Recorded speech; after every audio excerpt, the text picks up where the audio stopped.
საღამოშვიდობისა. კვირას 9 საათზე თქვენ პოსტფაქტუმს უყურებთ, რომელსაც ჩვენს გუნდთან ერთად მე, მიშა სასიაშვილი წარმოგიდგენთ. ჩრდილო-ატლანტიკური ალიანსის ორმა წამყვანმა ქვეყანამ, შეერთებულმა შტატებმა და საფრანგეთმა რამდენიმე საათის წინ სტრატეგიული თანამშრომლობის გზამკვლევი გამოაქვეყნეს. 66 პუნქტიან დოკუმენტში, რომელიც ორი პრეზიდენტის, მაკრონისა და ბაიდენის ავტორობით არის მიღებული, მე-9 პუნქტი საქართველოს შეეხება. კერძოდ, პრეზიდენტები მოუწოდებენ მმართველ პარტია ქართულ ოცნებას პატივის წესს, საზოგადოების სურვილებს და დაუბრუნდეს ევროატლანტიკური ინტეგრაციის გზას. ამ ძალიან მაღალი ტრიბუნიდან მოწოდებისა და გაფრთხილებების პარალელურად საქართველოს მოქმედი ხელისუფლების მაღალჩინოსნები შეერთებულმა შტატებმა უკვე დაასანქცია. მართალია პირველ ეტაპზე ეს შეზღუდვა მხოლოდ შტატებში მოგზაურობის აკრძალვას და სულ 30-მდე პირს შეეხება, მაგრამ ყველას ესმის, რომ ეს მხოლოდ დასაწყისია.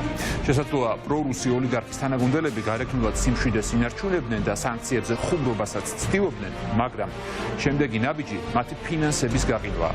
თუკი აქტივები უცხოეთში აქვთ და ამ შემთხვევაში მნიშვნელობა აღარ ექნება ეს ამერიკა იქნება თუ ევროპა, მათ აღარ შეეძლებათ ქონების ყიდვა-გაყიდვა და გაიყინება მათი საბანკო ანგარიშებიც ასეთი არსებობის შემთხვევაში, რა თქმა უნდა. თუმცა ამერიკიდან ოცნებას თუ აფრთხილებენ და ასანქცირებენ, საქართველოს როგორც მეგობარსა და დროში გამოსულ პარტნიორს უვიზო მიმოსვლას, თავისუფალ ვაჭრობას და სამხედრო დახმარებას სთავაზობენ. ერთი სიტყვით, ქართულმა ოცნებამ საკუთარ თავს რუსული კანონით პოლიტიკური განაჩენი უკვე გამოუტანა, მაგრამ ეს ჯერ კიდევ არ არის განაჩენი ქვეყნისთვის. პრეზიდენტები მოუწოდებენ მმართველ პარტია ქართულ ოცნებას პატივის წესს საზოგადოების სურვილებს ევროატლანტიკურ გზაზე დაბრუნებით. შეერთებული შტატები და საფრანგეთი მხარს უჭერენ სამხრეთ კავკასიაში სამართლიანი და ხანგრძლივი მშვიდობის დამყარებას, რომელიც დაფუძნებულია საერთაშორისო სამართლის პატივისცემაზე, ასევე სუვერენიტეტის, საზღვრების ხელშეუხებლობისა და ტერიტორიული მთლიანობის პრინციპებზე.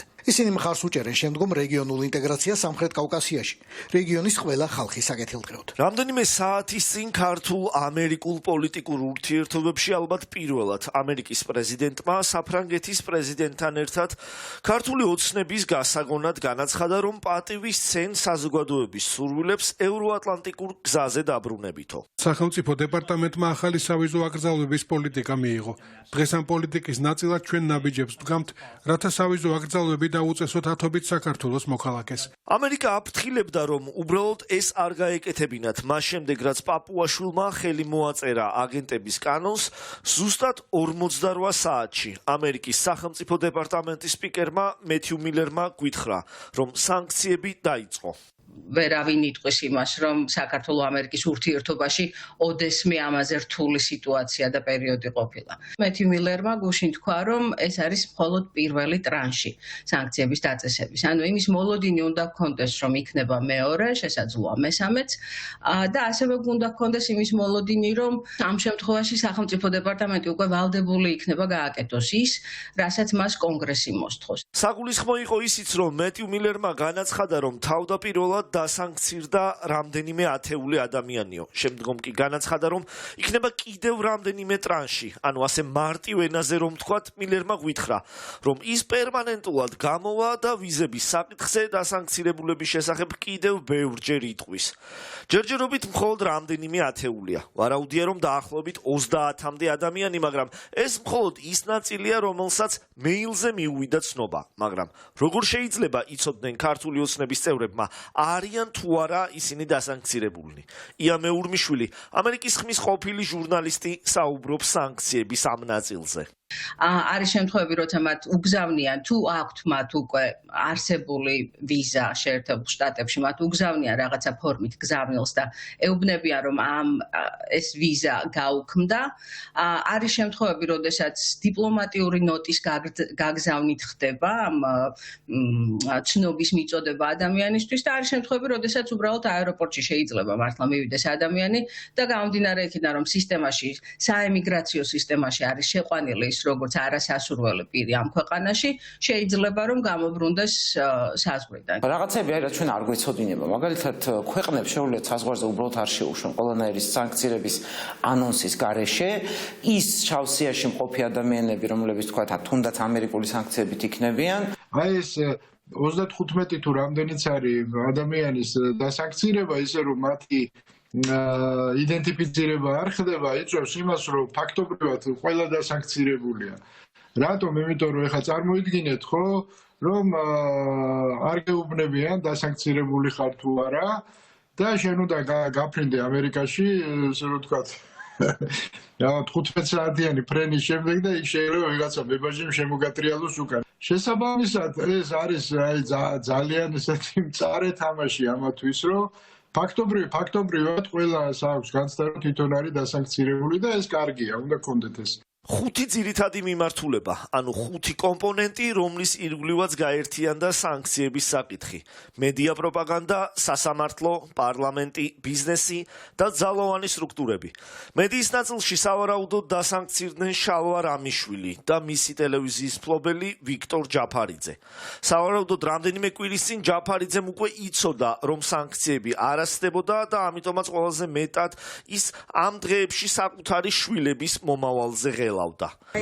რა დააშავა ჩემმა შვილმა? გეკითხები, თქვათ მე დავაშავ. თავარი არის აქ, რომ ამერიკამ განაცხადა, რომ ქართული ოცნება არ არის ხელისუფლება, რომელიც დასავლეთთან ინტეგრაციაში მიიყვანს, ან დასავლეთში ინტეგრაციაში შეუწყობს ხელს ქართულ ხალხს, ანუ არ არის ეს, არ წარმოადგენს იმ ძალას, არის პრორუსული ძალა, პირველად აღიარეს და პირველად თითქმის ამ სანქციებით პირველად დადეს ტოლობა რუსეთსა და საქართველოს შორის, ბელარუსსა და საქართველოს შორის. გია ხუხაშვილი ამბობს, რომ სიაში აუცილებლად მოხდებოდა იმედის ხელმძღვანელიც, ირაკლი რუხაძე, რომელიც ამერიკის მოქალაქეა. მოქალაქეობა გარანტია არაა. ანალოგიურ მაგალითზე, რუსეთის მედიაში მომუშავე 4 ამერიკის მოქალაქე უკვე დასანქცირებულია, რომელთა წინააღმდეგაც ამერიკამ ფარას კანონით იხელმძღვანელა. ამერიკის მოქალაქე როა ეს შეიძლება იცავს მას უვიზო, ესე რომ ვთქვათ, სავიზო მიმოსვლიდან, მაგრამ ამერიკაში დასვლას ნამდვილად არ ურჩევდი, იმიტომ რომ ზუსტადაც იგივე ფარას მიხედვით ის შეიძლება იყოს, ესე რომ ვთქვათ, აღიარებული უცხო ქვეყნის ინტერესების გამტარებლად, ხო? ასე რომ მისი მდგომარეობა არაფრით უკეთესი არ არის ხვის მდგომარეობაზე. ჩაფრინდეს ამერიკაში, აბა? ჩაფრინდეს და დაელოდოს მერე რეაქციას. სამწუხაროდ ივანიშვილის პარტიის დეპუტატებს გონიათ, რომ სანქციები მხოლოდ ფრენა არ ფრენის საკითხს მოიცავს და საკითხი ვიზების გაუქმებით წყდება. საბოლოოდ, როგორ მუშაობს სანქციები? კეთდება ხოლმე ზოგჯერ შეფასებები სავარაუდოდ დასანქცირებული ადამიანებისგან, არ ყოფილვარ ამერიკაში არასდროს და არ არის ეს დიდი ტრაგედია. მხოლოდ ასე არ არის საქმე, ეს არ ეხება მხოლოდ ამერიკაში ჩასვლას, ძალიან ხშირად შეერთებული შტატები საკუთარ მოკავშირეებთან ცდილობს იგივე პოლიტიკის მხარდაჭერის მოპოვებას, რაც იმას ნიშნავს, რომ თუ მაგალითად ევროკავშირი დაიყოლია შეერთებულმა შტატებმა იმაზე, რომ მსგავსი სავიზო რეჟიმები შეზღუდვები გავრცელდეს ევროკავშირის ქვეყნებზეც, ან ცალკეულ პარტნიორ ქვეყნებთან, ამ შემთხვევაში ეს სავიზო რეჟიმებიც იგივე სარკისებური მეთოდით იქნება იქაც მიღებული. ანუ ეს ძალიან დიდი ნაწილია ამ სანქციებისა, რაზეც ხშირად არ ვსაუბრობთ ხოლმე. ამ შემთხვევაშიც ამერიკულ სანქციებს მოჰყვა ჰერჩინსკის პირველი განცხადება, რომ განიხილება საქართველოს ვიზების შეჩერება თავისუფალი მიმოსვლის და ამას არ ჭირდება აბსოლუტური უმრავლესობა. ევროკავშირის 15 წევრი საკმარისი არის. ანუ ამით ისიც გამოირიცხა, რომ პუტინის და ქართული ოცნების მხარდაჭერი ორბანიც ამ შემთხვევაში ვეღარ შეეწინააღმდეგება და შეცვლის ევროკავშირის გადაწყვეტილებას. თუმცა აქვე ისიც უნდა გვახსოვდეს, რომ ჰერჩინსკის განცხადებაში იყო ის, ამით ქართველი ხალხის დასჯა მათ არ უნდათ, იმიტომ რომ ყველაზე მეტად ქართველი ხალხის სასჯელი იქნება ეს. თუმცა არის ბერკეტი იმისაც, რომ ევროკავშირმა ზუსტად აი ამ არა აბსოლუტური უმრავლესობით, არამედ ნახევარზე მეტით მოახერხოს ქართული ოცნების წევრების და კლანის დასანქცირება. სავიზოს შემდეგ დაიწყება ფინანსური სანქციები, ხოლო ბოლო ეტაპი ესაა მაგნიცკის სია, რომელსაც სავარაუდოდ ამერიკა სექტემბრის ბოლოს ამოქმედებს და ის ეხება ყველა უძრავი და მოძრავი ქონების ჩამორთმევას, რომელიც ქართული ოცნების დეპუტატებს ქვეყნის გარეთ გააჩნიათ. სახლები, მანქანები, იახტები, საერთოდ ყველაფერი, რაც მათ ამ წლების განმავლობაში დააგროვეს. ივანიშვილის დეპუტატებს უკვე დაწყებული აქვს საკუთარი ქონების სხვაზე გადაფორმება, თუმცა მათთვის სამწუხაროდ რუსების მაგალითზე შეგვიძლია გავიხსენოთ, რომ ეს პროცესი არ მუშაობს და ამერიკულ დაზვერვას, სანამ სანქციების პროცესი დაიწყება, უკვე წლების წინ შესწავლილი აქვთ ამა თუ იმ დეპუტატების კონკრეტული ქონება საზღვარგარეთ. სანქციები რამდენიმე სხვადასხვა კუთხით მუშაობს შეერთებულ შტატებში. ერთი არის პირდაპირ კონგრესის მიერ დავალდებულებული სახელმწიფო დეპარტამენტის ან ხაზინის მიმართ. მეორე არის აღმასრულებელი ბრძანება, რომლის საფუძველზეც პრეზიდენტი თეთრი სახლი წყვეტს იმას, ვინ უნდა დასანქცირდეს და მესამე არის მაგნიტსკის აქტი, რომელზეც უკვე რამდენიმე წელია ჩვენ ძალიან კარგად ვიცით, რომელიც ძირითადად შემუშავებული იყო თავდაპირველად რუსი მაღალჩინოსნების წინააღმდეგ. გესია გაფართოვდა და მასში შედის არაერთი ქვეყნის წარმომადგენელი, რომლებიც ადამიანის უფლებებში არიან ძირითადად დარღვევაში არიან ეჭვმიტანილი. ან ამის გამო ხდება მათი დასანქცირება. ანუ აი სამი ფორმა შეიძლება ჰქონდეს. აი წარმოიდგინეთ ხო ეხლა რომელმა ჭკუათყოფელმა აორჩეულმა უნდა მისცეს ხმა ხელისუფლებას, რომელსაც არ შეიძლება გარესამყაროში გადაადგილება, ანუ ვერც ერთ საერთაშორისო ფორუმში ვერ მიიღებს მონაწილეობას, ვერაფერს ვერ იზამს, ხო? გარდა ამისა, ესე რომ ვთქვათ, მათი ხელისუფლების დარჩენის შემთხვევაში შეიძლება ქვეყანა დაზიანდეს, ანუ ქვეყანაზე გავრცელდეს ეს ეკონომიკური სანქციები. შემთხვევითი არც ისაა, რომ წარმომადგენლობითი პალატა 60 დღიან ვადას აძლევს სახელმწიფო მდივანს ენტონი ბლინკენს, რომ მოახდინოს იმ პირთა იდენტიფიცირება, ვინც საქართველოს მთავრობაში არიან ან მთავრობისთვის მუშაობდნენ და ამერიკული სანქციები მთელი თავისი მასშტაბით ამუშავდეს. 60 დღიანი ვადა კი ბლინკენისთვის სწორედ საქართველოში საარჩევნო პერიოდის დაწყებას ემთხვევა. ქართული ხალხის არჩევანია დასავლეთი და ევროპა და ამერიკასთან სტრატეგიული პარტნიორობა, შესაბამისად მათ ეძლევათ იმის საშუალება დაიცვან ჯერ ერთი თავისი პარტნიორები, ქართველები, რომლის ინტერესი თანახვედრაში ამერიკული ინტერესებთან და ქართული ოცნება რუსული რეჟიმი მოაქციონ ყველანაირ ჩიხში, რომ იქიდან გამოსვლა გაუჭირდეთ. ამიტომ ყველა გათვლა, რაც ამერიკელების არის, თუნდაც ის, რომ ზუსტად საარჩევნო დღეს ემთხვევა, ეს იმის ალბათობა არ არის, რომ ეს შემთხვევით ხდება. სწორედ ქართული ოცნებას კუთხეში მომწყდების მნიშვნელოვანი კომპონენტია, რომ ეტაპობრივად ქართული ოცნება ჩამოიშალოს თავის კანონურ მმართველობაში და ეს ჩამოშლის პროცესი დაწყებულია და ეს პროცესი მივა ოქტომბრამდე. როგორც გავრცელდა ცნობა, სანქციებით შეშინებული ივანიშვილი ბიზნესმენებს უკვე შეხვდა და მათ ბაზარზე 2 მილიარდის აქტივს დაჰპირდა, რომელსაც სავარაუდოდ ის ოფშორების კანონით ბაზარზე რუსების შემოსვლით გააჩენს. ყველაზე მეტად ბიზნესმენს, რაც უნდა კორუმპირებული იყოს, ყველაზე მეტად ბიზნესმენს უნდა ესმოდეს, რას ნიშნავს სოფლიო წამყვანი ბაზრების და ქვეყნების სასჯელი და რას ნიშნავს ბიზნესმენის დაპირება, ხო? ზუსტად ვიცით, რომ ბიზნესმენის დაპირება არის ფუყე, შეიძლება რუსეთში რაღაც შეუულია, მაგრამ როდესაც შენ ხარ ბიზნესმენი და ფიქრობ, რომ აი მათ ხო არა ბიზნესიდან პირდება და დასავლეთი უკვე გადასულია ქმედებებზე, პრაქტიკულად შეუძლებელი არის მანდაც გადარჩენა. აღსანიშნავია ისიც, რომ ამერიკის სანქციების შემდგომ დიდი ალბათობით გერმანია და ევროპის სხვა ქვეყნებიც ალბათ გაიზიარებენ ამერიკის ბაზას. სანქციები თუ მეგობარი აქტი, უვიზოდ მიმოსვლა ამერიკაში და თავისუფალი ვაჭრობა, როცა თითოეულ ჩვენთაგან შეიძლება ამერიკულ ბაზარზე საკუთარი პროდუქციის შეტანა თუ რუსეთი. არჩევანი ძალიან მარტივია, თუმცა სამწუხაროდ ოცნება არ აპირებს გამოიყენოს სტრატეგიული პარტნიორის მიერ მიცემული შანსი. მარტივია არჩევანიც და მარტივია იმ რეალობის დანახვაც, რომ საქართველოს ხელისუფლების საგარეო პოლიტიკა უკვე ყოველგვარი კეკლუცობის და შეფარვის გარეშე ანტიდასავლური გახდა. სინამდვილეში ის ასეთი იყო ივანიშვილის ხელისუფლებაში მოსვლის პირველივე დღიდან, უბრალოდ ამ გეოპოლიტიკურ მავნებლობას ის 12 წლის განმავლობაში სხვადასხვა მეთოდებით თუ ნიღბით მალავდა და ფუთავდა. ახლა მეფე შიშველია და მთელი მსოფლიოსთვის თვალხილული გახდა ის, რომ საქართველოს მართავს პრორუსი ოლიგარქი, რომელიც ქვეყანას პუტინის მარწუხებში მიათრევს.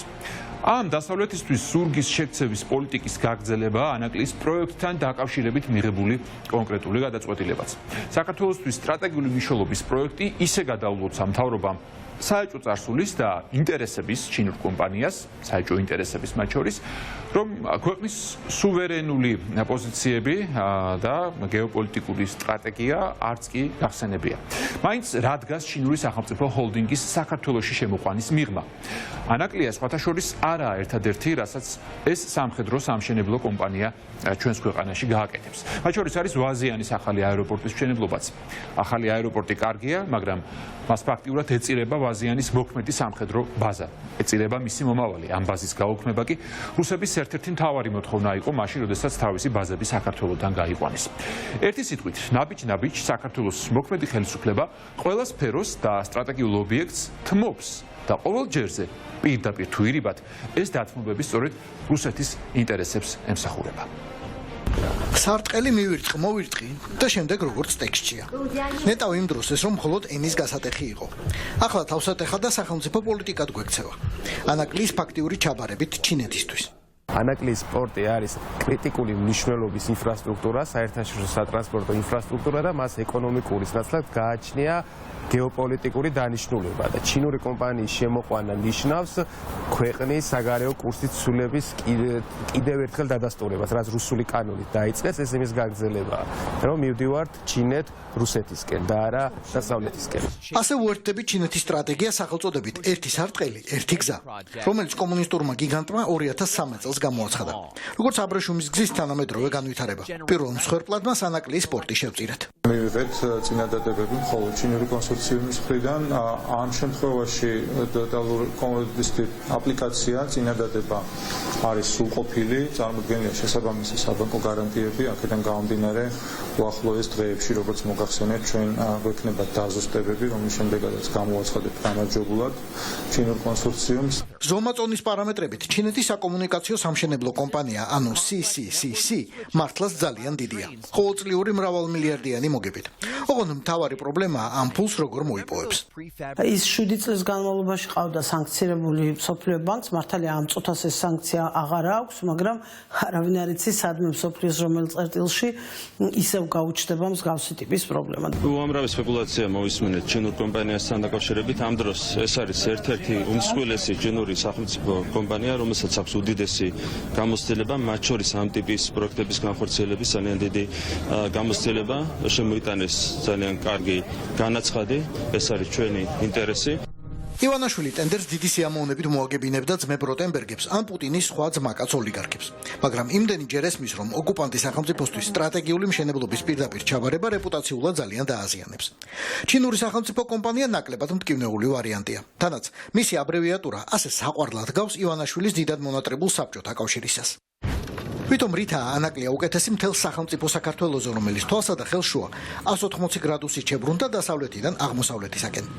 საზღვაო ჰაბი, რომელიც დასავლეთთან დამაკავშირებელ კარიბჭედ გვინდოდა, უცებ იქცა მრავალთაგან ერთ საწყობად ჩინური საქონლისთვის. მიზეზიც ვიცით, გავიხსენოთ გეოპოლიტიკის კლასიკა.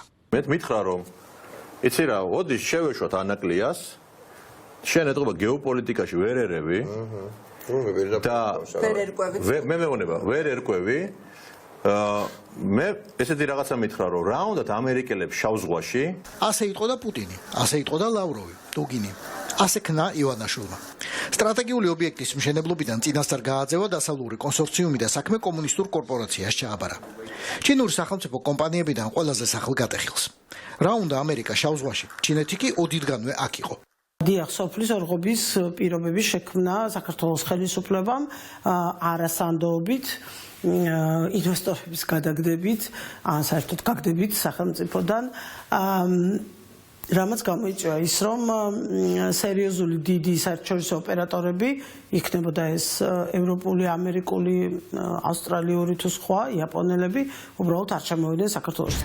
სრულად უმციკლო რეპუტაციაც რომ ჰქონდეს ჩინეთის სამხედრო ეკონომიკის უმსხვილესი წარმომადგენლისთვის სტრატეგიული ობიექტის მშენებლობისა და მართვის უფლების ჩაბარება წარმოუდგენელი იქნებოდა ნებისმიერი ქვეყნისთვის, რომელიც ნამდვილად აპირებს ნატოს წევრობას. მით უმეტეს ოკუპირებული ტერიტორიიდან ხელის ერთგაწვდენაზე.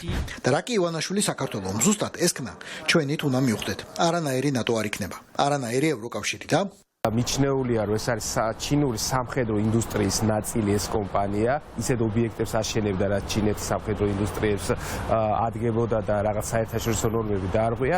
გარდა ამისა, თითქმის 10-მდე ქვეყანაში ეს კომპანია ბოლო 20 წლის განმავლობაში შემჩნეული არის სხვადასხვა კორუფციულ სკანდალებში. ჩინეთის სამხედრო კონტრაქტებიცაა და კონტრაქტებიც. CCCC არის კომპანია, რომელიც სრულად ახალ იმპერიალიზმს ემსახურება. აშენებს ხელოვნურ კუნძულებს საერთაშორისო წყლებში, რითაც ფიზიკურად ზრდის ჩინეთის საზღვაო ზონას. ამ კუნძულებზე შენდება სამხედრო აეროდრომები, საჰაერო თავდაცვის ინფრასტრუქტურა და რა თქმა უნდა საზღვაო პორტები. მთელი მსოფლიო ამას საერთაშორისო კანონმდებლობის დარღვევად მიიჩნევს. თუმცა ჩინეთი არაა ის ქვეყანა საერთაშორისო კანონები დიდად ატარდებდეს. აშენებდა ამას ქართულ-ამერიკული კონსორციუმი და ვიცით, რომ ხელოვნურად ჩაიშალა ეს პროექტი, რაც TBC ბანკის და ორი ამერიკული კომპანიის კონსორციუმი იყო და ვფიქრობ, ახალი დასავლური კომპანიები არ დაინტერესებს, სწორედ იმიტომ, რომ დავა მიმდინარეობს არბიტრაჟში, შეიძლება ხო თეორიულად ნორმალურ მთავრობის პირობებში დაბრუნებული იყო იგივე კონსორციუმი და გაეგრძელებინა იქ რაღაც $10 მილიონი აქვს უკვე დახარჯული. ერთი სარტყლისა და ერთი გზის გაკვალვაში ჩინეთმა იმხელა პოლიტიკური და ფინანსური რესურსი ჩადო, რომ შუა საუკუნებრივ სავაჭრო მარშრუტებს დიდი ხანია გასცდა. ჩაითრია პრაქტიკულად მთელი აზია და ოკეანია, თითქმის მთელი აფრიკა და ლათინური ამერიკა, ევროპის დიდი ნაწილი. ჩინელებს გაჰყავთ გზები და გვირაბები, აგებენ ხიდებს, აშენებენ საჰაერო და საზღვაო პორტებს, რკინიგზას, ელექტროსადგურებს. ამ ჩინური კომპანიის შვილობილი კომპანია საქართველოში ჩამოსული, რომელიც სპეციალიზირებულია ხიდების გზების და ავტობანზე ამუშავებენ, დასავლეთის ავტობანზე და ასევე ხა კახეთის მიმართულებით. ნუ ვიცით ახლა რომ ბოლო წლებში იყო ავტობანის მშენებლობაზე რაღაც ტექნიკური პრობლემები, რაღაც მათ შორის ამ კომპანიასაც კავშირში, მაგრამ ხა ისეთი დიდი დარღვევები, რაც ჩვენ ვიცით ყოველ შემთხვევაში არ დასტურდება, თან აქ კონტრაქტორი მხარე ფულის გადამხდელი იყო მსოფლიო ბანკი, მეორე პროექტის შემთხვევაში ევროპის საინვესტიციო ბანკი, სახელმწიფო ბანკები და იქ თუნდაც დონორების მხრიდან უფრო დიდია კონტროლი, ვიდრე ჩვენ შემთხვევაში იქნება, როცა მარტო საქართველოს მთავრობა და ჩინეთი იქნება ერთმანეთის პირისპირ. ერთი ჩინური წესი ესაა: კომუნისტური სახელმწიფოს მეგაკომპანია ყველაზე კარგად გრძნობს თავს იქ, სადაც საზოგადოებრივ და კანონიერ კონტროლზე მნიშვნელოვანი ადგილობრივ პახანებთან დალაგებული ურთიერთობაა. ქართულ ჯიგრულ პონჩი, ქართულ ჩინურ ჯიგრულში. ბანგლადეშურ, ფილიპინურ, ტანზანიურ, მალაიზიურ, ეკვადორულ, პანამურ, შრი-ლანკურ, კენიურ და რა ვიცი სადაურ აღარ ჯიგრულ პონჩი. Najib and his lawyers say they will appeal against the verdict. ეს მალაიზიის ყოფილი პრემიერ-მინისტრი ნაჯიბ რაზაკია, ვისაც ქოცივით ეგონა, რომ ხელისუფლებაში სამუდამოდ დარჩებოდა. იმ მომენტში, როდესაც მოისმინა 12 წლიანი პატიმრობის გადაწყვეტილება მრავალმილიონიანი საქმის ჯიგრულ მალაურ ჩინური მოგვარებისთვის. მარტივი სქემით. პროექტის ღირებულება ხელოვნურად გაიზარდა და ფული ჯიგრულად გაიყო. ეს ტანზანიის პორტების გაერთიანების ყოფილი ხელმძღვანელია, რომელმაც ჩინურ CCCC-სთან გააფორმა საზღვაო პორტის მშენებლობის კონტრაქტი. ორჯერ უფრო ძვირად, ვიდრე მსოფლიო საბაზრო ფასებით შეძლებდა.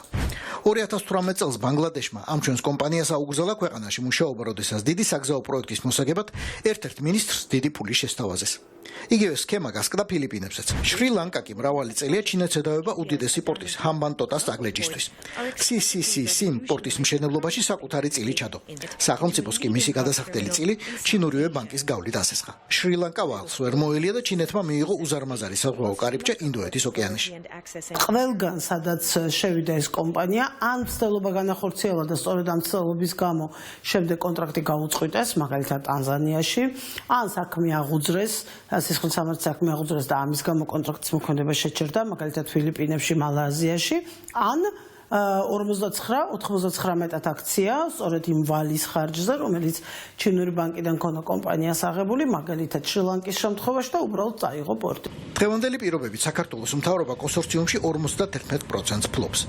ეკონომიკის სამინისტროს ცნობით პირველი ეტაპის სამუშაო $600 მილიონი დაჭდება. ამიტომ 2025 წლის ბიუჯეტში ჩასადები იქნება $300 მილიონზე მეტი.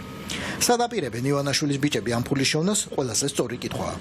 ყველაზე მარტივი პასუხი კი შრი-ლანკისა და მრავალ სხვათა სქემაა. ამერიკის წითელ სიაში მყოფ კომპანიას ამხელა ფულს ალბათ არც ერთი დასავლური ბანკი არ მისცემს. სამაგიეროდ, სიამოვნებით მისცემს ჩინური. Wall Street Journal-ი ასეთ შემთხვევებში ეყრდნობა ჩინეთის ექსპორტ-იმპორტის ბანკის ყოფილი პრეზიდენტის დაუფარავ ქარაგმას. წყალი თუ ზედმეტად სუფთაა, თევზს ვერ დაიჭირ. სამწუხაროდ ამერიკული და ევროპული კომპანიები არ შემოვიდნენ, არც არასოდეს ყოფილან და სწორადაც ჩვებოდნენ. ჩემი აზრით თუ გაინტერესებთ. იმიტომ, რომ ანაკლის სპორტს არ აქვს არავითარი აზრი ჩინური თურქეთის გარეშე. იმედი მაქვს, რომ საქართველო დაასრულებს ანაკლის სპორტის პროექტს. ეს პროექტი დაეხმარება საქართველოს განავითაროს ურთიერთობები თავისუფალ ეკონომიკებთან და არ მოექცეს რუსეთისა და ჩინეთის გავლენის ქვეშ, რომლებიც თავს საქართველოს მეგობრებად წარმოაჩენენ, თუმცა არ გამოხატავენ საქართველოს ინტერესებს. ვისაც პომპეო და მისი გაფრთხილებები მარტივად დასავიწყებელი ეგონა, იმას ამერიკის საელჩომ წინა კვირაში გაუმეორა. ანაკლის ღრმაწყლოვანი ნავსადგურის პროექტის განსახორციელებლად შერჩეული ჩინური კომპანია შეერთებული შტატების მთავრობის მიერ სამხედრო და სადაზვერვო კვლევით საქმიანობაში, ასევე იარაღისა და სამხედრო აღჭურვილობის წარმოების განვითარებაშია მხილებული, რის გამოც ამერიკის სახაზინო დეპარტამენტმა 2021 წელს ის ეგრეთ წოდებული ვაჭრობის შეზღუდვის სიაში შეიყვანა. ძალზე მნიშვნელოვანია თუ როგორ შენდება ინფრასტრუქტურა და ვინ აშენებს მას. საქართველოს გლობალურ ბაზრებთან დამაკავშირებელი ინფრასტრუქტურის გაუმჯობესება და ქვეყნის დამოუკიდებლობის გაძლიერება კარგია, მაგრამ ამ კომპანიას არც ერთის გამოცდილება აქვს და არც მეორესი. კომუნისტური ჩინეთი მხოლოდ ანაკლიას არ ჩაიბარებს. უკვე გვითხრეს, რომ მისი კომპანიები ააშენებენ რამდენიმე ჰესსა და ახალ აეროპორტს ვაზიანში. რაც ივანაშვილმა დიდ გამარჯვება შემოგვასაყა. სინამდვილეში კი ეს ნიშნავს დედაქალაქის მცველი მთავარი სამხედრო ბაზისა და პოლიგონის გაუქმებას, სადაც წლებია ქართულთან ერთად ნატოს ჯარებიც იწვრთნება. ამდენ ანტიდასავლურ სიგიჟეს ვითომ შევეგუეთ და ხვალ რომ გვითხრან, ჩინეთის სახალხო არმიის ბაზას ხსნით საქართველოშიო ნეტავ რამდენს გაუკვირდება.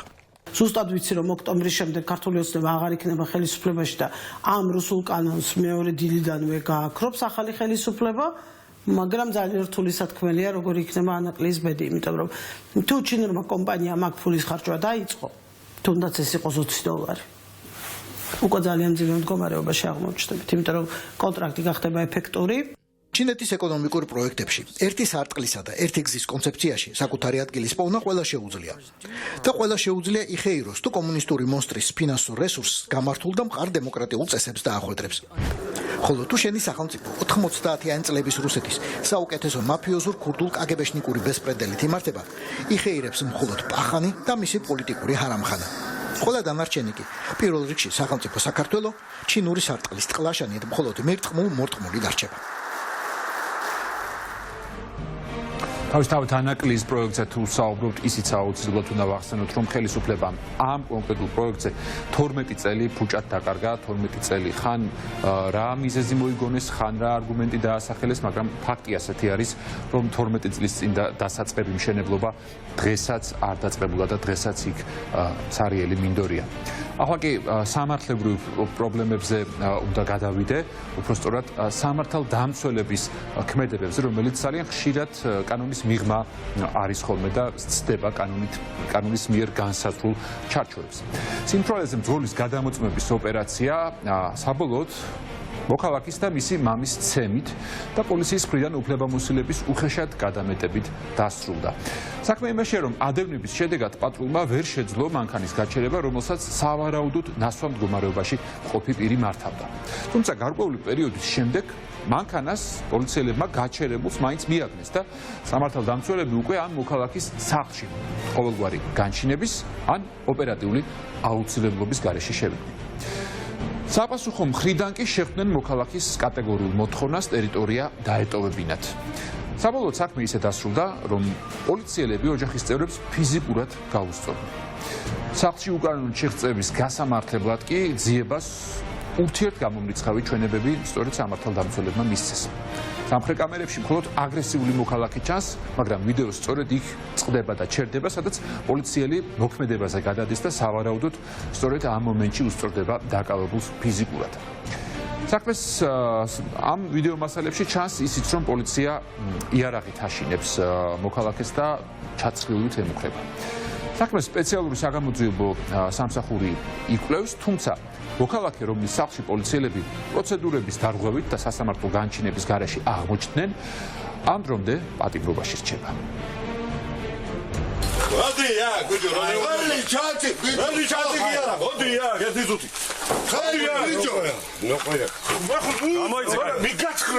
პოლიციის ოფიცრის მათე ყურაშვილის სამხრეთ კამერის ჩანაწერი ზუსტად 12 საათსა და 46 წუთზე წყდება. ამ აურზაურის მონაწილის 71 წლის გიორგი გიორგაძის მტკიცებით ჩანაწერიდან სწორედ ის 10 წამია ამოჭრილი, რა დროსაც მას პოლიციელი ფიზიკურად გაუსწორდა. ასე ხელები რო ავწიე, მაღლა ადგადა დამარცხა. მე მოცილი აქიდანო, გააღო ჩემა ბიჭმა. სახეში დამარცხა. სამხრეთ კამერის მომდევნო ჩანაწერი მართლაც 12 საათზე 46 წუთსა და 10 წამზე 47 წლის მალხაზ გიორგაძის კადრით იწყება, რომელიც მამის ცემის გამო უკიდურესად გაღიზიანებულია და უშვერი სიტყვებით ლანძღავს მოძალადე პოლიციელს. არავინ არ გიჭარს, არავინ არ გიჭარს. მამის დოლაკაც ხელს რაფერი არ გიწყობს სამართალდამცავის სამხრე კამერით გადაღებულ ვიდეო მასალაში აშკარად ჩანს, რომ მოქალაქესა და პოლიციელებს შორის დაპირისპირება ღობით შემოსაზღვრულ, კერძო ტერიტორიაზე, მშენებარე სახლის ეზოში, სამზარეულოსთვის გამოყოფილი ოთახის ზღურბთან მიმდინარეობს. თუმცა სისხლის სამართლის საქმეში არსებულ პოლიციელების ჩვენებებში, რომლებიც გაჭრილი ვაშლივით გავს ერთმანეთს, ისინი ამბობენ, რომ კერძო ტერიტორიაზე უნებართოდ არ შესულან. თავდაპირველად მე მივუახლოვდი საცხოვრებელი სახლის ეზოს და ღობის მეორე მხრიდან მოვუწოდე გიორგი გიორგაძეს გამოსულიყო. მოგახსენებთ, რომ მალხაზ გიორგაძე იდგა ღობიდან 1 მეტრში, რომელიც არის დაახლოებით მუხლებამდე სიმაღლის ხის კონსტრუქცია. მიახლოვებისთანავე მალხაზ გიორგაძე სრულიად უმიზეზოდ გახდა აგრესიული. თავდაპირველად მე დამიწყო სიტყვიერი შეურაცხყოფის მოყენება. მას აშკარად ეტყობოდა, რომ იყო ნასვამ მდგომარეობაში. მე და ჩემი მეწყვილე ვიდექით ეზოს გარეთ და კვლავ მოვუწოდებდით დამშვიდებისა და გამოსვლისკენ. ამ დროს მალხაზ გიორგაძე შევიდა იქვე ეზოში მდგარი საცხოვრებელი სახლის მარცხენა მხარეს არსებულ ოთახში. მალევე გამოვიდა და კვლავ დაგვიწყო მეც და ჩემს მეწყვილესაც სიტყვიერი შეურაცხყოფის მოყენება. ასევე ხელში ეჭირა მოვერცხლისფრო ფერის სამზარეულოს დანა და ორივე ჩვენგანს დაგვემუქრა შემდეგი სიტყვებით, რომ მოგკლავდა, თუ კი იმ წუთასვე არ წავიდოდით. ორივე ჩვენგანისკენ გამოიწია დანით ხელში და გვიღერებდა მას. ჩვენ მხოლოდ აღნიშნული შემდგომ შევედით სახლის ეზოში, რადგანაც სახეზე იყო სისხლის სამართლის კოდექსით გათვალისწინებული დანაშაულის ნიშნები. ამ შინაარსის ჩვენებები პოლიციელებს შემთხვევიდან რამდენიმე საათში აქვთ მიცემული. როგორც ჩანს, იმ მომენტისთვის მათ ვიდეო ჩანაწერი ნანახი არ აქვთ. თუმცა აცნობიერებენ, რომ კერძო ტერიტორიაზე უნებართოდ იყვნენ შეჭრილები და საკუთარი ქმედების გასამართლებლად გამოძიებას სრულ ინფორმაცია მიაწოდეს. პირველი ჩვენებიდან 9 დღის შემდეგ კი ორივე პოლიციელი საკუთარ მონათხრობს ასეთნაირად აზუსტებს. ვეთანხმებით ჩემს მიერ მოწმის სახით გამოკითხვისას მოწოდებულ ინფორმაციას და დამატებით მინდა დავაზუსტო დეტალები. კერძოდ, მალხაზ გიორგაძის საცხოვრებელ სახლში შესასვლელი ეზო იყო ჭიშკრის გარეშე. შესაბამისად აღიქმებოდა, რომ ნებისმიერ პირს შეეძლო მოცემულ ტერიტორიაზე გადაადგილება. ვინაიდან ეზოში შესასვლელი შემოსაზღვრული არ იყო რაიმე სახის კარით ან ბარიერით. მოცემული ეზოს გავლის შემდგომ მივედით მშენებარე სახლთან, რომლის მიმდებარედ იყო ღია მდგომარეობაში კარი. და შიგნით იმყოფებოდა 1977 წელს დაბადებული მალხაზ გიორგაძე. მე და ჩემი მეწყვილე მათე ყურაშვილი მალხაზ გიორგაძესთან გასაუბრებისას ვიდექით უშუალოდ აღნიშნული ღია მდგომარეობაში არსებული კარის ზღურბლთან და არ შევსულ ვარ საცხოვრებელ სახლში. პოლიციელების ჩვენებებისგან რადიკალურად განსხვავებულია ვიდეო კადრებში ასახული რეალობა. პოლიციელები კერძო ტერიტორიაზე იმყოფებიან. დაცვის მხარის მტკიცებით სამართალდამცავების მიერ სისხლის სამართლის დანაშაულის ჩადენის აშკარა ნიშნები იკვეთება. პატრული ინსპექტორი პირდაპირ შედის საცხო კერძო საკუთრებაში ეზოში მყოფ მამას ეუბნება, რომ დაუძახე მაგას, თუმცა პასუხს არ ელოდება და ტოვებს იქ ეზოში მამას და თვითონ დახურული სივრცისკენ მიემართება. მიდის შენობის, დახურული სივრცის ღობზე, სადაც შიგნით შენობაში მყოფ მალხაზ გიორგაძეს ხედავს და ძალის გამოყენების ხელის ყვრით, ხმამაღალი ხმით ძალადობს პატრული ინსპექტორი მალხაზ გიორგაძეზე. მალხაზ გიორგაძე ეუბნება, ხელი ბიჭო, ხელი კი არა, პატრული ინსპექტორი ეუბნება, რომ მიგაცხრილავთ ერთმანეთს, ემუქრება და დედის მისამართით აგინებს, ორჯერ შეაგინებს, რაც ჩანაწერებში კარგად ჩანს.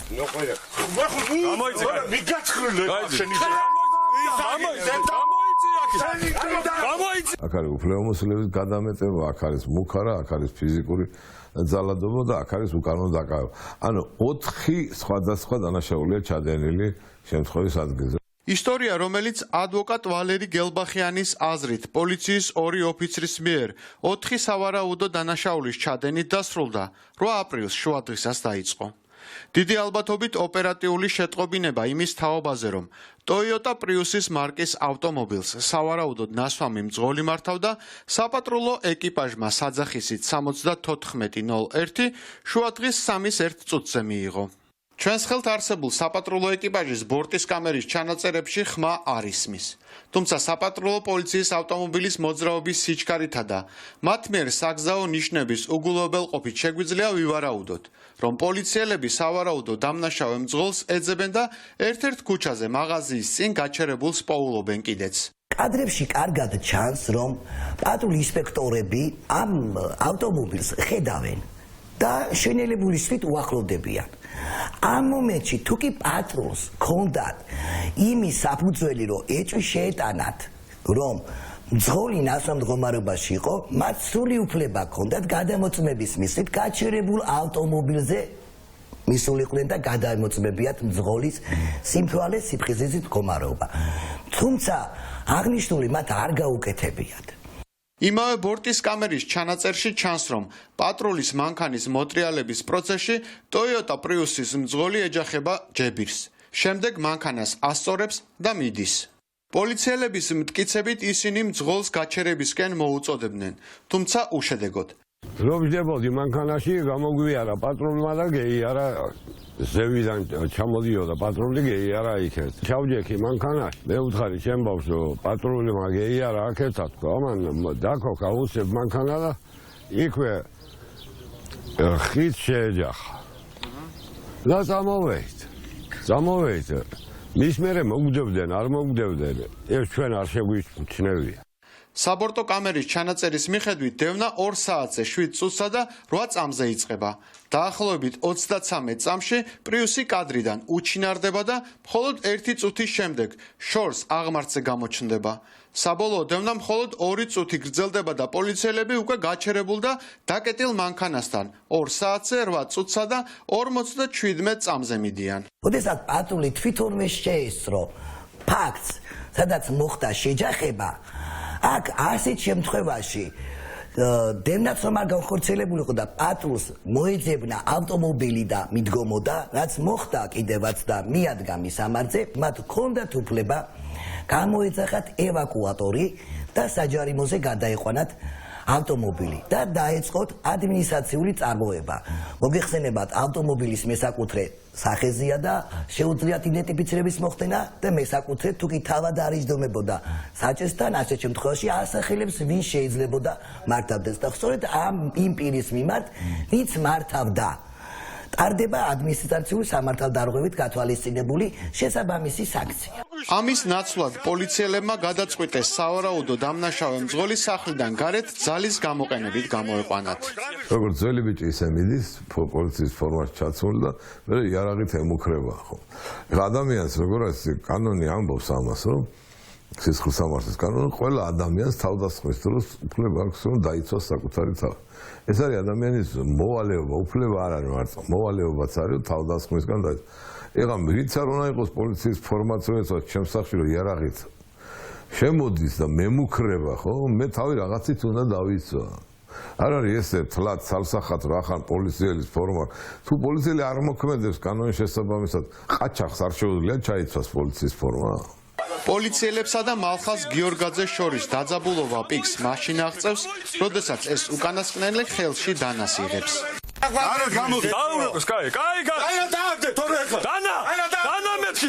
სიტუაცია რამდენიმე წუთში, მას შემდეგ განიმუხტა, რაც მალხაზ გიორგაძემ დანა დადო. ამ მომენტისთვის უკვე დამატებითი ბრიგადაც მოდის და გიორგაძეს აკავებენ.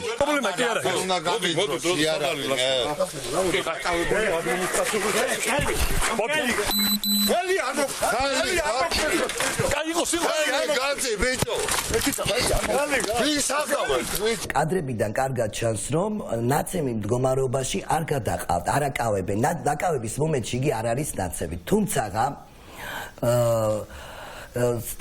წინშლაგას ამინსოს შენობაში როგორც განმარტა, მათ ფიზიკურად გაუსწორდნენ. კონკრეტულად იგი აცხადებს, რომ ლევან არონიამს ცემა. ამის დამადასტურებელი მაქვს მხოლოდ ის მტკიცებულება, რომ როდესაც იგი გადაიყვანეს დროებითი მოთავსების იზოლატორში, დროებითი მოთავსების იზოლატორმა არ მიიღო, ვიდრე ვირამედის კლინიკაში არ გადაიყვანა, ვინაიდან პირი იყო ნაცემი. ამ საქმეში კიდევ ერთი საგულისხმო დეტალია. მას შემდეგ რაც მალხაზ გიორგაძეს დააკავებენ და წაიყვანენ, შემთხვევის ადგილზე დარჩენილი პოლიციელი ლევან არონია გიორგაძეების საცხოვრებელ სახლში კიდევ ერთხელ შედის. რა გინდა მე უთხარება და აქ შევიდა, იმიტომ რომ ჩემო ბიჭმა მობილური იქ შეაგდო. რომ იყავდა. დამარცხა ისევე და მკრა ხელი მეორედაც. და წაიღო ტელეფონი? და აზგადა ტელეფონი წაიღო იქიდან. განცხადება შევიტანე გენერალურ პროკურატურაში, სადაც დღეს ქალაქის პროკურატურას დაეწერა და ფაქტია, რომ არონიანს მხრიდან ადგილი ჰქონდა კიდევ ერთ დანაშაულს მოიპარა ტელეფონი იმ მიზნით, რომ ამ ტელეფონზე აღწერილია თუ როგორ იძალა მალხაზ გიორგაძის მამაზე. ამჟამად მალხაზ გიორგაძე გარდა იმისა, რომ ადმინისტრაციული წესით 2000 ლარით არის დაჯარიმებული და 3 წლით მართვის მოწმობა აქვს ჩამორთმეული, მის მიმართ სიცხლის სამართლის კოდექსის 353 მუხლით საქმეც არის აღძრული. პოლიციელისთვის წინააღმდეგობის გაწევის, მასზე განხორციელებული მუქარისა და ძალადობის გამო მას ჯარიმა, შინაპატიმრობა ან 2-დან 5 წლამდე თავისუფლების აღკვეთა ემუქრება. პოლიციელი ნებისმიერ დროს იტყვის, რომ წინააღმდეგობა გამიწია, დავაკავე, იმიტომ დაუჯეროთ ყველას, რომ ასეა, არ არის ასე. კანონი იმისთვისაა, რომ კანონის ფარგლებში თუ მოქმედებს, მაშინ დაგიჯერებ. თუ არ მოქმედებ კანონის ფარგლებში, კეთილნაირ პასუხი აგერ. ან კიდევ უკანონო ბრალდებებს თავი დაანებე. ბოდიში მაინც მოიხადა ყველაფერს თავი დაანებე. იქ მოხუცი ადამიანი იყო და ის გალახეს და ესეც კი არ იკადრეს, რომ ბოდიში მოიხადათ იქ იმას. პოლიციელების მიერ სავარაუდო დანაშაულის ჩადენის ფაქტზე გამოძიება სპეციალურ საგამოძიებო სამსახურშიც არის დაწყებული. 333 მუხლით გათვალისწინებენ დანაშაულის ჩადენაში, რაც მოიცავს პატრული ინსპექტორების მხრიდან უფლებამოსილების გადამეტებას ძალის და იარაღის გამოყენებით და შესაბამისად მიმდინარეობს გამოძიება. თუმცა დღის მდგომარეობით ბრალი არ არის წარდგენილი, მიუხედავად იმისა, რომ აშკარა პატრული ინსპექტორების მხრიდან კანონდარღვევა მათ მიერ ჩადენილი დანაშაული დღეს ჩვენ ბრალი მათ მიმართ სახეზე არ გვაქვს. ჭიანურდება გამოძიება და მაქვს საფუძველი იმისა, ვიფიქრო, რომ შეგნებურად აჭიანურებენ. მალხაზ გიორგაძე განაჩენს გლდანის ციხეში ელოდება. ამ საქმის არსებითი განხილვა თბილისის საქალაქო სასამართლოში 13 ივნისს არის ჩანიშნული.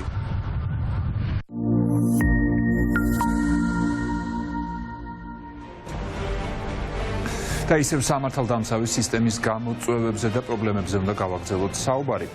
აბსურდის წარმოქმნა გრძელდება, თუმცა რეპრესიული სისტემა ვერც გამოგონილი სისხლის სამართლის საქმეებით ახერხებს ამ ქვეყნის პატრიოტი მოქალაქეების დაშინებას და ვერც უკვე პოლიტიკური სასამართლოებით. ნიღბიანი პოლიციელები ამ ტრაგიკული და აბსურდული წარმოქმნის პირველი აქტი იყო. სახელდამალული და სახელდაკარგული სამართალდამცველები რუსული კანონის წინააღმდეგ გამოსულ მოქალაქეებს ქალისა და კაცის განურჩევნილად სცემდნენ, აგინებდნენ და გამეტებით ურტყამდნენ. მათი გადაწყვეტილების გამოძიება ხელისუფლებას არც კი უფიქრია და გასაგებია, რომ ამ პოლიციელების ძალადობაც ზევიდან მიღებული დაკვეთის შესრულება იყო მხოლოდ და მხოლოდ. აი მეორე მოქმედებაში კი სცენაზე უკვე კონკრეტული სამართალდამცველები გამოჩნდნენ სახელებით და გვარებით, თუმცა არანაკლებ უხერხული როლით. გამოგონილ და შეკერილ საქმეებზე ამ ადამიანებს სამართალდამცველებს, ვისაც ფიცი აქვთ დადებული, რომ მხოლოდ კანონსა და სიმართლეს ემსახურონ, სასამართლოს წინაშე ხშირ შემთხვევაში სრულიად გამოგონილი ცრუ ჩვენებების მიცემა უწევთ. ჩვენ დღეს მხოლოდ ნაწილს გიჩვენებთ იმ საქმეებიდან, როგორ იგონებს გზადაგზა სისხლის სამართლის საქმეებს რეპრესიული სისტემა, როგორ კერავს ამ საქმეებს. ამ ადამიანების დასახმარებლად, ამ სამოქალაქო აქტივისტების დასახმარებლად საზოგადოებამ უპრეცედენტო სოლიდარობა უკვე გამოავლინა. თანხების შეგროვება კი უსამართლო ჯარიმების გადასახდელად კვლავაც გრძელდება და გეტყვით, რომ ამ ეტაპზე დაახლოებით 400.000 ლარამდეა შეგროვებული, რაც ამ უკანონობის გადასაფარად საკმარისი ჯერაც არ არის. რეჟიმმა ყველა მის ხელთ არსებული მექანიზმი აამუშავა იმ მოქალაქეების წინააღმდეგ, რომლებიც რუსულ კანონს ებრძვიან და საკუთარ პროტესტს არაძალადობრივად გამოხატავენ. რამდენიმე დღის წინ მოქალაქე დათა კუპრავამ ნინო წილოსანს მანქანიდან გადასძახა, რომ ის მოღალატეა. ეს საკმარისი გახდა იმისათვის, რომ ნინო წილოსანს მის წინააღმდეგ სასამართლოში ადევნების მუხლით ეჩივლა. ჩამისაფრთა მითვალთვალებ და გავგიჟდი, გავოცდი, მეთქი მინუსოვ თვალთვალებ და რა ჩავიზარდე ხა თან მე თვითონ იურისტი ვარ ხო ხტები და უყურებ ვიცი რა არის ადევნება ვიცი რა არის ჩასაფრება ამას ჭირდება იმთხელა დანაშაულის შექმედების შემადგენლობა რომ აი ძალიან რთული დასამტკიცებელია მით უმეტეს არ გაიკეთებია და დაუწერე მაშინვე გავაზიარე პოსტ რომ მე ვარ მეთქი და რას მეძებ ანუ დრო რო არ დაკარგო ეხა შენ მე ვარ იცოდე რა მოკლედ და აუხსენი რომ არ აგდევნები ვარ მეთქი რა სისულელი არ ყარ დაგიზახრე სადაც ხვალ შემხვდები და ზე ხვალ და ზეგაც გეტყვი რომ ხარ მოღალატე რა მეორე დღეს დაარიგეს ალბათ ეს და ამბობს ესეთ ფრაზას გამოძიებდა რომ გამოვიდა და კითხდა რომ ისეთ დღეში ჩამაგდო რომ მისამართის შეცვლა სახლის შეცვლა მიწევსო რა უნდა შევიცვალო სახლი და ეხა ამას შეინტერესო ის არის რომ ამ დანაშაულის შემადგენლობის ერთ-ერთი ნაწილი არის რომ შენი ყოველდღიურობა უნდა შეიცვალოს თუმცა ადამიანი აგედევნა რაღაცამ უთხარ ხა სახლის შეცვლა ვთქვათო და ეგ არისო და მტკიცებული არის მოსამართლესთან მოვითხოვე გამოკითხვა მოვიდნენ თანამშრომლები ორი კაცი აი დედასგეფიცები დაუიწვი ამ კაცებისაც ოდაობით აი ვერ თვალებშიც ვერ ვიყურებდნენ რა მართლა ვიგრძენი გულწრფელად რომ აი არ უნდათ რა მათ აქ ყოფნა ამ გამომძიებლებს და ეს არის დაშინება რა ჩვეულებრივი ჩემნაირი ადამიანების რომ აი თქვენ რა ეხა გარეთ რო გამოდიხართ რა თუ დამინახავ სადმე გადადი და ისე არ მითხრა არ გაბედო რომ რამე მითხრა არ გაბედო რომ პროტესტი დააფიქსირო არ გაბედო რომ არ მოგწონდე რა აქამდე მიდის ეს ყველაფერი და თუ გაბედავ აი მე ის დაგემართება რა რაღაცა სამართლოში იული ვიღაცა პოლიციელები დაგხვდებიან ხაკიდა რომ გავიდე და კიდე დავინახო კიდე იგივეს გავაკეთებ და ხვალაც და ზეგაც იგივეს გავაკეთებ რამდენიც არ უნდა მიბარონ და გამომკითხონ იმიტომ რომ ზუსტად ვიცი რომ მართალი ვარ ხდები აი ზუსტად ვიცი რატო ვაკეთებ ამას ეს არ არის რაღაცა უზრდელი ბავშვის ნაბიჯი ვინც აი ქუჩაში ვიღაცას ხედავს და აგინებს არა ეს მოქალაქის პოზიციაა მოქალაქის შენ კანონს მიწესებდე ისეც რაც ჩემს რაღაცა კონკრეტულ თავისუფლებას კი არ ზღუდავს საერთოდ ვექტორს მიცული რა რუსეთში გინდა რომ მე გავიზარდო და ჩემი შვილები რუსეთში გაიზარდონ და ხო არ გაგიჟდი შენ ხო არ უბერავ რა ის აღარ გინდა რომ სადმე რომ შემხვდები გითხრა რომ ცუდი ადამიანი ხარ და ცუდი ხარ ასობით საქმეა აღძრული მშვიდობიანი დემონსტრანტების წინააღმდეგ, რომლებიც ქუჩაში რუსულ კანონს აპროტესტებდნენ. საქმეების აბსოლუტური უმრავლესობა ხელოვნურად გამოგონილი ბრალდებებით იწარმოება. ამოვედით მერე ინგოროყვას და 9 აპრილის კუთხეში და პოლიციელებს ჰქონდათ გადაკეტილი ქუჩა. ცოტა ხანი დავდექით ტელეფონში ვიყურებით და უცებ ატყდა რაღაც ხმაური რა და ამოვიხედე ტელეფონიდან უყურებ და ხედავ გოგოს მიათრევენ თმებით ესე თმებზე აქვს ჩავლებული და ქვაფენილზე მიათრევენ ეს გოგო ყვიროდა აი განწილული ხმით ყვიროდა და ერთი პირველი რაც იყო რაც გავაკეთე ტელეფონი ამოვიღე მინდოდა გადამეღო მაგრამ ვერ შევძელი გადაღება იმდენად შემზარავი კადრი იყო ან შეუძლებელი იყო მან არ ვიცი ანუ ვინმე თუ ესე დადგებოდა და უყურებდა მაგას არ ვიცი მაგრამ ეხა ხვდები რომ ჯობდა კადრი გადამეღო მაგრამ ვერ შევძელი უბრალოდ ტელეფონი ჩავიდა ჯიბეში და დავიძარი ამ გოგოსთან. რა უნდა გამაკეთებინა? არ ვიცოდი, მაგრამ რამე მინდოდა მეცადა რა. ანუ მინიმუმ დამეყვირა მაინც რომ გავუშვით ხელი და ამ ყვირილით მივდიოდი. არანაირი ჩემი მხრიდან არც გინება არაფერი, ერთადერთი ქალია რასაკეთებთ მეთქი რა, ხელი გავუშვით მეთქი და ესე დავიძარი მის მიმართულებით და იქიდან ვიღაცის ხმა გავიგე, ეს დააკავეთო, დაიჭირეთო. ვიღაცა პოლიციამ თქვა ერთ-ერთი და ეგრევე გამკოჭეს, ვერც მივედი იმ გოგომდე. გამკოჭეს ესე და წამიყვანეს კორდონის უკან იყვიდგა მინივენში ჩამაგდეს შიგნით ვიღაცა არ ვიცი გაცხოველებული არ არის სწორი სიტყვა ანუ ვიღაც გაფრენილი პოლიციელი იდგა გვაგინებდა გვირტყავდა წინას კამზე ვინც იჯდა იმას კიდევ სხვა პოლიციელი ესე თავზე ედგა და უტყავდა კაი ხანი სასამართლო პროცესზე ეს ჩემი დამკავებელი რომელიც მაქსიმალურად ისე ცდილობდა რომ კარგად მოქცეულიყო მანამდე პროცესში და ასე თუ ისე ნორმალური ადამიანის შთაბეჭდილება დატოვა მის თანამშრომელთან ერთად მოვიდნენ და ისეთი ტყუილები ვილაპარაკეს რომ რაც აი არ მომხდარა რა ჯერ ეს ერთი რა კანონიერ მოთხოვნაზე არის მე დავებოდნენ ორი მუხლით რა კანონიერი მოთხოვნის დაუმორჩილებლობა და წვრილმანი ხულიგნობა რომელიც არის გინება რომელიც აგრეთვე არ მომხდარა აქციის დღეს ვიდექი 9 აპრილის ქუჩის დასაწყისში აი კუთხეში რაღაც აი ძალიან უცბად პოლიციელები გაიწივნენ გამოვიდნენ ფარიანები ხალხმა ძალიან სწრაფად დაიხია უკან მეც რაღაცნაირად წინ აღმოჩნდი ჩემ წინ დავინახე რომ ვიღაცა დაეცა და მისაშველებლად მივედი რომ წამომეყენებინა და მაგ მომენტში ეს დამავლეს ხელი, შემათრიეს კორდონში, ჩაგამატარეს ამ კორდონს ტრადიციულად ხელის წმით, გინებით, მთელი ამბებით და ნუ მერე ვიღაცა ორმანი ხბიანმა ჩამკიდა ხელი და ამიყვანა უკვე 9 აპრილის ქუჩის ზედა კუთხეში, სადაც პატრულის თანამშრომლები იდგნენ. სასამართლოში ოფიციალურად მედავებოდნენ დაუმორჩილებლობას და მცირე ხულიგნობას. არანაირი ვიდეო ჩანაწერები არ მოეპოვებოდათ, არც სამხრე კამერების ჩანაწერები და მთელი საქმე იყო აგებული ამ ორი პოლიციელის ჩვენებაზე, რომლებიც ამბობდნენ, რომ უშუალოდ ჩვენ დავაკავეთ, იგინებოდა და მოუწოდებდით და არ ჩერდებოდა. გზიდან გადასვლას მოუწოდებდით და არ ჩერდებოდაო და ნუ აი ამის გამო მოხდა მის დაკავება. იმ მომენტშიც კი, როდესაც კორდონში შემათრიეს და მირყავდნენ, იქაც კი არც ერთხელ არ წამომცდენია არანაირი უწმაწური სიტყვა, პირიქით რაღაცა გაშლილი ხელებით, არც წინააღმდეგობა, არაფერი. ზოგადად ჩემ ბუნებაში არ ზის ეგეთი მოქცევა და არც არასოდეს მოქცეულ არ მსგავსად. ჟურნალისტები ცუდად გახდნენ, ზოგი ახველები და თვალები დაუსისხლიანად და ერთ-ერთ სპეცნაზს აი ესე იდგნენ რა რაღაც რკალურად. ფარის შიგნიდან დაუნახე წყალი. და თუ შეიძლება მომეცი წყალი თქო და ეს ბიჭმა ამოიღო წყალი მომცა ჩვეულებრივად რა. და ზოგს ახლა სახეზე მივასხე, ზოგმა არ მიმასხმევინა, უარესია, ზოგმა დალია. აქედან ერთ-ერთმა სპეცნაზებმა დამიძახა, მოდიოთ ან წყნარად რა ჩვეულებრივად. მეთქი სითხე უნდა მომცეს რა, ეხლა იმას წყალი რო გამოვა. მოვედი აქამდე და რისთვის გახარ აქო და ანუ არც პასუხის გაცემა არაფერი, ნუ შემაგინა შემithრია შიგნით რა. მე ეხლა გამეღიმა რამდენჯერმე ესე უტვინოთ რომ შემithრიეს და ეგ სახეს ჩამაფარეს 1-2. ისე 1-2 იყო რომელმაც აი ხელი დამაფარა რა, არ დაარტყაო ეძახობა. ყველა ეგეთი ნაგავი არ იყო. თითქოს რომ ვიგინებოდი ეს წამიყენეს დაუმორჩილებლობა. და თვითონ აი ეს მეხვეწებოდა რომ გაჩუნდი ნუ გაგვაგინებო და აი რო არ დავიშალე ჩემი წამიყვანეს. ან ყველაფერი ტყუილი. არა, აბსოლუტური ტყუილია ხა, ეგ ვინც მისნობს ახლა ყველამს ახლა მე იქ დავდგე და იქიდან ვიგინო ხა, ეგ რა სისულელია ეს. ჯარიმა რამდენი 2200 ვარ. რეჟიმმა საქმე 300-ზე მეტი დემონსტრანტის წინააღმდეგ აღძრა. საჯარიმო თანხა 1.5 მილიონ ლარამდე აღწევს. 2 ივნისს გამართულ საქველმოქმედო აქციაზე სამშობლოს სიყვარულისთვის დასჯელთათვის 400.000 ლარი შეგროვდა, რაც საკმარისი მაინც არ არის. მოქალაქეებს ანგარიშზე თანხის ჩარიცხვა კვლავაც შეუძლიათ.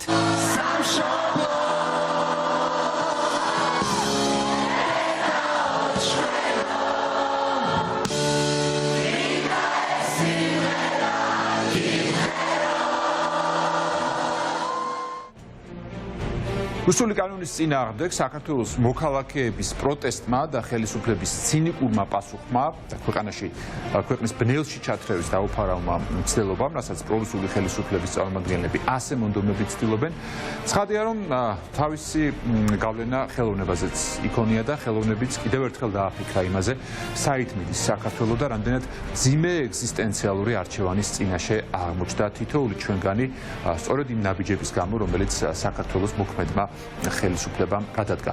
და ბუნებრივია ისიც, რომ ამ პროცესებს უკვალოდ არ ჩაუვლია და ამ ყველაფერმა ასახვა პოვა ამ ადამიანების შემოქმედებასაც. სასტვენით დავდივარ ესეთი. ეს ნორმალურია, რომ ამ ასაკის ადამიანი სამკაულები და თან სასტვენი. რატნაკოტე, თქვენ სასტვენი გააქვთ? რა თქმა უნდა. ნამდვილიც და აი ახლა უკვე გუშინ წინ აღარ მახსოვს ზუსტად დავხატე კიდევაც ეს არის ფანქრით გაკეთებული ჩანახატი დღეს ხვალ ალბათ უკვე მზად მექნება აკვარელში შესრულებული შემდეგი ვერსიები ამ სერიის, რომელიც მინდა რომ გავაკეთო. აბსოლუტურად ყველაფერი ცუდად არის, იმიტომ რომ ის 30 წელი რას ქსოვით რაღაცნაირად თუნდაც ჩვენ პროფესიაში, ხო? რაღაცნაირი ურთიერთობები მოგხსოვეთ იგივე ევროპელ ჩვენ კოლეგებთან, იგივე ეს ყველაფერი ახაც კონტაქტი ვისთანაც მაქვს, ეს ყველაფერი დაიშლება ხუხულასავით ერთ წამში სავარაუდოდ. სავარაუდოდ კი არა, მე ესე მგონია რომ ეს ესე მოხდება. ხო და აი გულის ტკივილამდე საწყენია ეს ამბავი. ამ ახალგაზრდების შემხედვარე მე ვხედავ რომ იმედი მომავლის იმედი ჩვენ გვაქვს. ამ და არც სხვა არც ერთ თავრობას მომავალში არ შეარჩინოს უკაცრავად და თავზე გადახევა რაღაცების რა. უფრო უხეშად რო არ თქვა. რა გადაგვახიეს თავზე სიმართლეში?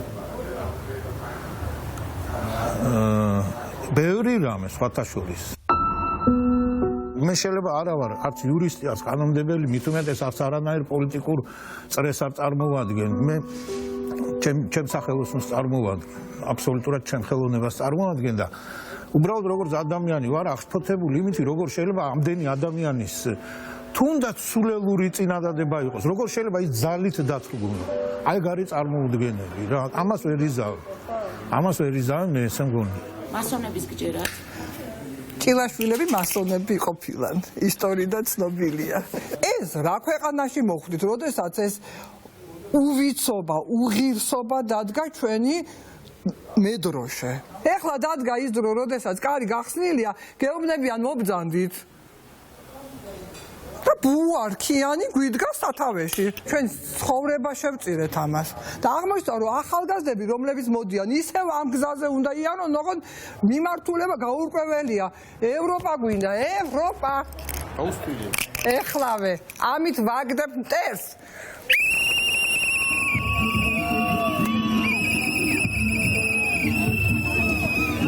ჩემი თაობის ხატვები ყველა თითქმის აქციაზეა და ჩემი წინა თაობა.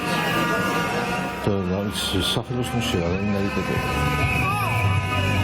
ეს დემონსტრაციები უფრო განსხვავებულია, ჩემთვის ძალიან ამაღლებული გზნდები. ხედავ, რომ ახალი საზოგადოების ჩამოყალიბება ხდება ჩემ თვალწინ და ამ ახალგაზრდებით ძალიან ამაღლება და ძალიან მიხარია, რომ ასეთ პატრიოტიზმს ნამდვილად აღებოდი ამ ახალი თაობით. სასიამოვნო კაპიტებული.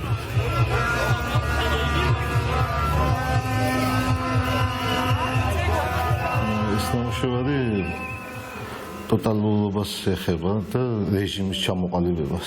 მანამდე შექმნილი, მაგრამ დღეს ეხმიანება ამ ჩვენი თაობის რეჟიმის ჩამოყალიბებას. ისინი ძველი ნამუშევრებია, ახლა ჩვენ დეპუტატებს. ხო, პარლამენტარებია. რა სახეს ძინოთ ამ რეჟიმისგან? სიცოცხლის საფრთხეს. ჯობია ეს პოლიტიკოსები ქვია სხვა ჰაერით უსუნთქავენ და სხვა რეალობაში ცხოვრობენ. უშუალოდ ნახეთ უკვე სახლებში ხდებიან ცემენ და იმ ცემას ამოყვება ხო არავინ არ იცი. ესეც პოლიტიკოსებზე თუნდაც ხელისუფლება ყოველთვის რაღაცა ესეთი ბრძოლებია ყოველთვის ამ ხალხთან, ადამიანებთან და ყოველთვის აქამდე მივიდივართ ძალადობამდე მიდის ყოველთვის ჩვენი მედაც მახსოვს მარტოობაში დავჩენილი. ყოველთვის ამ რაღაცებს ხატავთ და ალბათ ამას რასაც ხედავდი იმაზე მუშაობთ. ასე დარჩებიან არა? მithko სრულდება ყველაფერი, განვი გასაპირებენ და. უადესი შეშინიათ, მე არ ვიცი. სულდეთ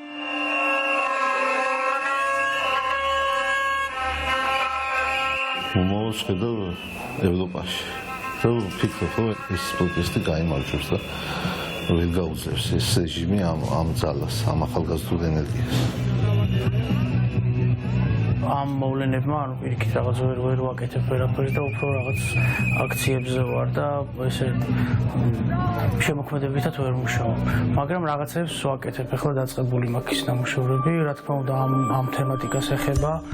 ძირითადად რაღაც ჩემი შემოქმედება როგორც არის ხოლმე, ანუ რაღაც ცოტა ცინიკური და ისეთი ირონიული მიდგომით ვაკეთებ.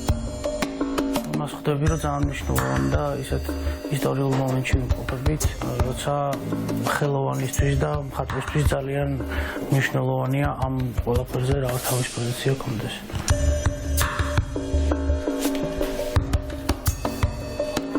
ნამდვილად არ მეგონა ამდენი ტანჯვის და ამდენი უბედურების შემდეგ, თუ როდესმე რაღაც გაგვიჩნდებოდა იმის სურვილი ვიღაც ადამიანებს, რომ რაღაც ისევ რუსეთისკენ გავიხედებოდით და ისევ რაღაც დიქტატურისკენ წავიდოდით, მაგრამ არ ვიცი.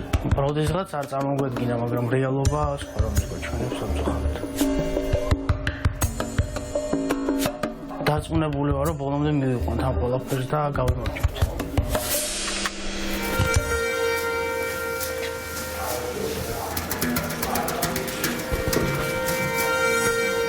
მაბრაზებს ის რომ ამდენი ადამიანის პროტესტი ამდენი დღე გრძელდება და დამოკიდებულება დამცინავია, ირონიული და თავს გრძნობ ანუ არაფრად შენი ხმა არავის არ ესმის და გიჩნდება უფრო მეტი პროტესტის გზნობა ვიდრე გუშინ მქონდა დღეს მაქვს საუბრობ ჯამში უნდათ კონტროლი და წინააღმდეგობა ძირშივე მოსპონდა ჩახშონ გონია რომ დღეს თუ არ გავედი და გავაპროტესტე ხვალ ამის საშუალებაც აღარ გვექნება და რაც შემიძლია ვაკეთებ იმას დღეს რომ ხვალ უკეთესი მომავალი გქონდეს ყველას ჩვენსაც კეთო დამთავრდება სხვანაირი მომავალი ვერ წარმომიდგენია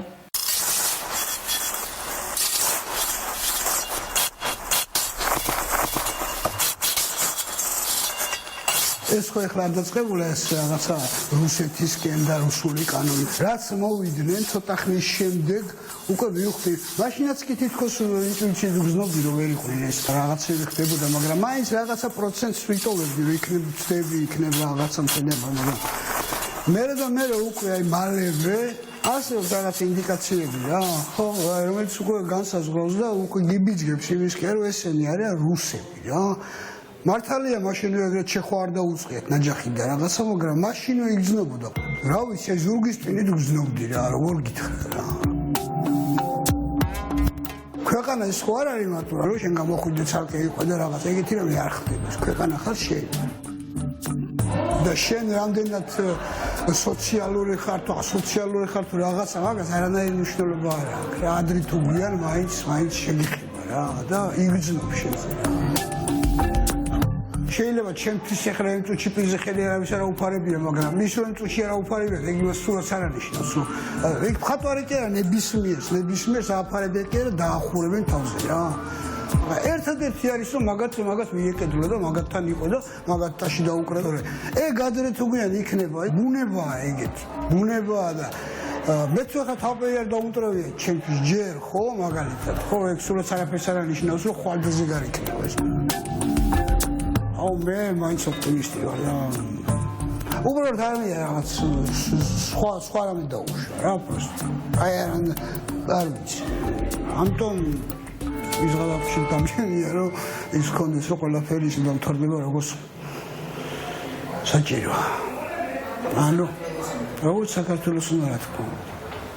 ბოლო წლებია ნელ-ნელა ერთმანეთს ემატებოდა და აი დღეს რაღაც ძალიან ისეთი აგრესიული ფორმით გამოიხატა და ყველაზე ცუდია რომ მთავრობიდან მოდის ის ყველაზე ცუდი და ნეგატიური რაც არის, აი თქვათ საზოგადოების დაპირისპირება.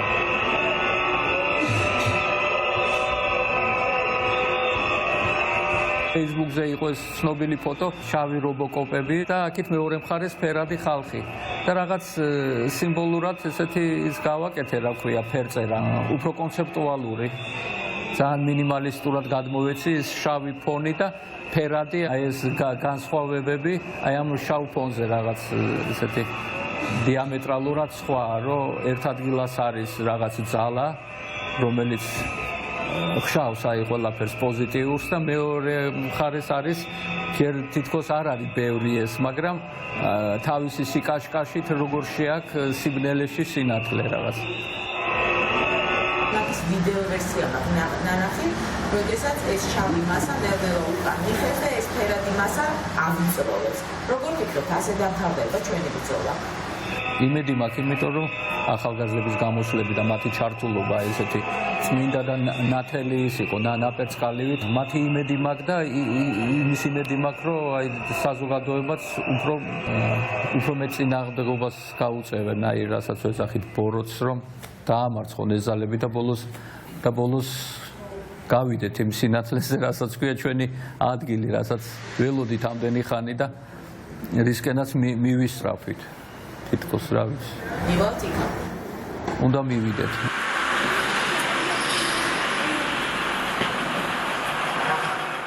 კიდევ ერთხელ იმის გააზრება, რომ გავჩერდით და აბსოლუტურად გამოვეთიშეთ ეს გლობალურ რეალობას, ასე ვთქვათ.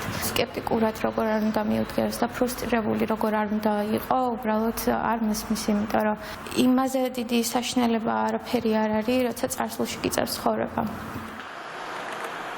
ეს არა მხოლოდ ქვეყნის ღალატი, ეს არის პიროვნული თავის ღალატი, როცა შენ მხარს უჭერ ისეთ თავრობას, როცა თავისინებით იხურავ კარებს და აბსოლუტურად განდეგილობაში გადიხარ. და როდესაც საქართველოს მithumetes პრეტენზია აქვს, რომ სამყაროს ნაწილია, ხო? ისტორიულად სამყაროს ნაწილია. და თან ამავდროულად ხელს კრავს უარყოფს. ალოგიკურია. მამარდაშვილი თვითონ შეეწირა ზუსტად იგივე რეჟიმს. მე-20 საუკუნეში, მე-20 საუკუნეში საუბრობს ზუსტად იგივე პრობლემაზე, რაც გვაქვს ზუსტად დღეს. ესეთი დროის კაფსულაში თავის ჩაგდება, ესეთი ილუზიაში ცხოვრება, აი უდიდესი ტრაგედიაა, როცა შესაძლებელია, რომ კონდეს პრივილეგირებული პრობლემები. როცა მომწია მაგალითად გერმანიაში ცხოვრება და ჩავედი და უდიდესი აქციები იყო უმელჩუძე, ბუნების დაცვაზე, რომ ძალიან დიდი რაოდენობით ნახშირორჟანგი გამოიყოფა და აბსოლუტურად გამანადგურა იმ ფაქტმა, რომ ჩვენ პრივილეგირებულები არ ვართ პრობლემებშიც კი. არა იმაში, რაში შეგვიძლია რომ ვიფიქროთ, რა გადავწყვიტოთ, რა ახალი დავდოთ, არა, პრობლემების პრივილეგიაც კი არ გვაქვს. ყველაზე მეტად რაც მიხარია, შიშის და რაღაც აშფოთების ფონი კი არის, მაგრამ უფრო ცინიზმის მომენტში გადავიდა, როდის კარგავს ძალაუფლება ყველაზე ძლიერი არახს, როცა მას პატივს არ სცემს და როცა ის არ იცვლება როგორც ნამდვილი მოწინააღმდეგე, ხო? უბრალოდ საქართველოს იმდენად ღრმა კულტურა აქვს და იმდენად მართლა შესანიშნავი მოღვაწეები და შესანიშნავი დაწესებულებები და უნივერსიტეტები გვაქვს და იმდენად მოვაზროვნე ხალხი ვართ, რომ უბრალოდ ეს უხარისხო პოლიტიკა არ მგონია, რომ ვიღაცაზე გაჭრას. ჩვენი ქვეყნისთვის რუსეთს არასდროს არ მოუწია არაფერი. ესეთი მშვიდობიანი და კულტურული მიდგომა თვითონ პროტესტის მხრივ ძალიან გაამართლეს განდის მშვიდობიანმა პროექტმა გაიმარჯვა რაღაც მომენტში და საქართველოს შეიძლება რომ იგივე შანსები გქონდეს და იგივე იმედები გქონდეს, ასე ვთქვათ. ამ ნამუშევარს ქვია იმპერიის დაცემა. მოხდება ეს როგორ? კი, ნამდვილად გარდაუვალია. ფაქტობრივად ჩვენი ქვეყნის ბედი ბებზე კიდია რა, ეს შემიძლია გითხრათ, იმიტომ რომ ჩვენი მომავალი და გზა არის ევროპა, სადაც არის სინათლე, პროგრესი და არის მეორე გზა, ეს გაურკვეველი სიბნელის გზა. რომელ გზასაც ადგა ჩვენი მთავრობა საუბედუროთ რა. კოვი, ოდესა, დნიპრო, დონეცკი, ზაპოროჟია, ბუჩა, ნიკოლაევი. დარწმუნებული ვარ, ბოლო ჯამში უკრაინა გაიმარჯვებს და იმედი მაქვს, რომ ჩვენც გავიმარჯვებთ. არასდროს არ ვიფიქრებდი, რომ ჩემი ბავშვობის რაღაცა უწყინარი ჩანაწერები, ასე ვთქვათ, შეიძლება როდისმე განვიხილო, რომ ვთქვათ, დაშიფრული ნაწერი მქონდეს, თუმცა ახლა უკვე შეიძლება ისეთი კანონით შემოვიდეს, რომ დაშიფრულ კანონსაც გამაშიფრინებენ. აი უკვე რაღაცა კანონია, რომელიც ზოგადად რაღაცა მე უფრო კონკრეტდება, მე შეიძლება კერძო პირი იურიდიულ პირზე გავრცელდეს, მე უკვე აღარ ვიცით არჩევნებამდე მისვლისთვის ჩვენ შეგვეძლება, რომ ჩვენ დამკვირვებლები ყავდეს იქ და რომ კანონიერად ჩატარდეს არჩევნები და მართლაც ვთქვათ დავინახოთ რა სურათია.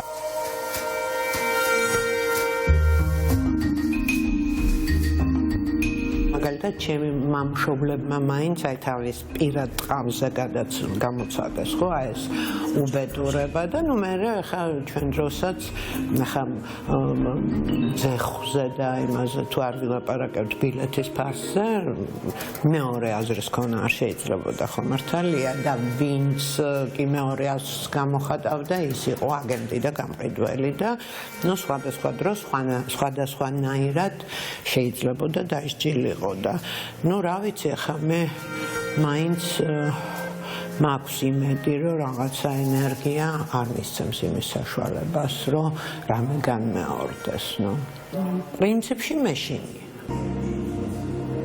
მეშინ.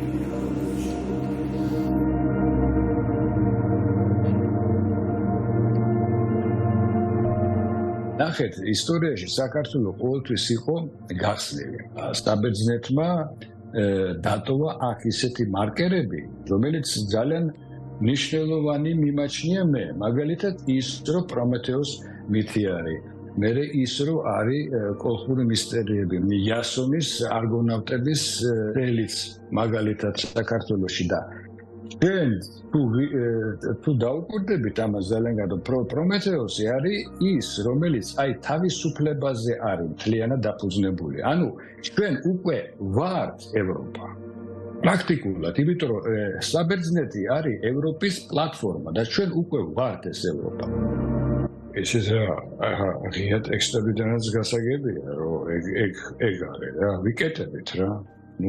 ეგ ჩანს, რომ ვიკეტებით. და ჩაკეტვა ეს ყოველთვის პრობლემა არის რა. ის, რასაც ჩვენ ვაკეთებდით, ვაშენებდით, შეიძლება ერთ მშვენიერ დღეს, ვფიქრობ, რომ ესე არ იქნება, შეიძლება დაიფშნას. ეს პრობლემა არის მარტო მხატვრისთვის კი არა, საერთოდ ყველასთვის. ვიკეტებით რა. აი ეგ არის. იქ დავიბადე საბჭოთა კავშირში და ვიცი როგორ მუშაობდა და ეს მეშინია რომ იქითკენ მივდივართ ჩვენ და იქითკენ თუ წავალთ ჩვენ მაშინ არ ვიცი რა იქნება აგერ რუსეთში არც ერთი ნორმალური მხატვარი და მწერალი არ დარჩება ყველა წავიდა იქიდან ეს ახალგაზრდები რომელიც არიან იქ რა ეს არის ზუსტად ის ახალი რომელიც მოდის კი უსუსურები არიან როგორც ხელოვნება უსუსურია როგორც ყვავილი როგორც მაგალითად ბალახი რომელიც უსუსურია მაგრამ უსუსურია რომ ასფალტს ხრიტავს და ბეტონს ხრიტავს ბოლო-ბოლო მე კი არ მჯერა მე ვიცი რომ მოდის ახალი და ეს ახალი ყოველთვის მოიგებს სიმართლე ვთქვა, არ მიმუშავნია, არ დამიხატია, რაღაც მკვლეებია და სულ ფიქრობ აი ცუდ პერსპექტივაზე, რაც შეიძლება დაემართოს ჩვენ ქვეყანა. არ უნდა ელაპარაკებოდეს საზოგადოებას რაღაცა, ბირჟა ვიკების მოგონილი ჭორებით თუ რაღაც. ფიქრობენ რომ ჩვენ ისეთი გონებრივი ის გვაქვს მიუხვედრელობა რომ შეუძლიათ რაღაც მასონური რაღაცებით აგვიფარონ წინ ისა და ფარდა და თუ რაღაცა გეოპოლიტიკური საშიშროება არის მაგაზე არსებობს რომ უისენი რომ უსაფრთხოების საბჭო თუ რაღაცა და რა გამოიტანოს რა აზრი და ჩვენთანაც თქვან რომ მოსახლეობისთვისაც ის იყოს ხო ძალიან შტერები გონივართ ან საერთოდ არ გვთვლიან ჩვენ თავის და ამ ქვეყნის შემადგენელ ნაწილად და სტავკა აქვთ იმ ხალხზე დადებული ვისაც ამ ჰალუცინაციებით ის არის 90-იანი წლებიც ვფიქრობ რომ ზუსტად იგივე ხალხმა გააკეთა და ჩაგვყარა და ჩვენ რაღაცა აქ ვარ და მუშაობდა მაინც ჩვენი ქვეყნისთვის და სახელმწიფოსთვის კულტურაში აგურზე ვადებთ და რაღაც ერთბაშად ასე ერთ თვეში ასეთი სულ ყველაფრის ჩამოშლის მეშინია რომ არ დავკარგო რა იმის იმედი რომ რაღაც რაც აკითხული გვაქვს, რაც ნასწავლი გვაქვს, რაც შეგრძნობილი გვაქვს ამ ქვეყნის და ამ სამყაროს სიკეთეები არ მინდა რომ ეს რაღაცა მოიგოს რაღაცა ბრუტალურმა ენად რა. ძალამ და ჩემი რაღაც ოცნებები დამემსხვრეს რამაგის იმეშინი.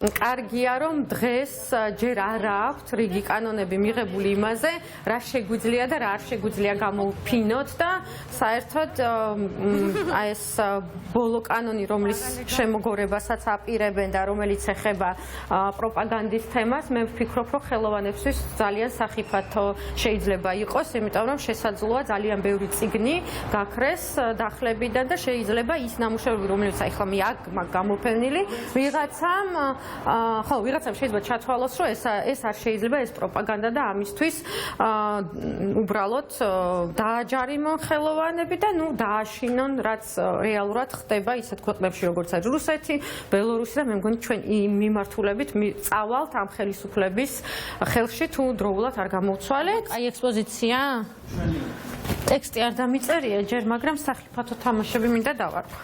კაია?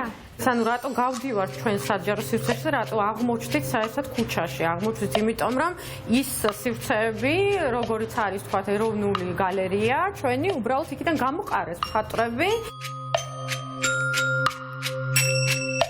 მე მგონია, რომ ხელოვნება, რომელიც არ არის პოლიტიკური, რომელიც არ არის სოციალური, რომელიც არ არის კვეთაში იმასთან, რაც ჩვენს გარშემო ხდება, მაშინ მე არ ვიცი რა არის ეს ხელოვნება. ალბათ ლამაზი შპალერი, რომელიც შეიძლება ლამაზია, არ ვერ ხვდები რა. ალბათ ეს უნდათ, რომ გამოფინან, ან მუდმივად რომ ესე ტაში დავუკრათ რა და ყველაფერზე თავი დავუხაროთ.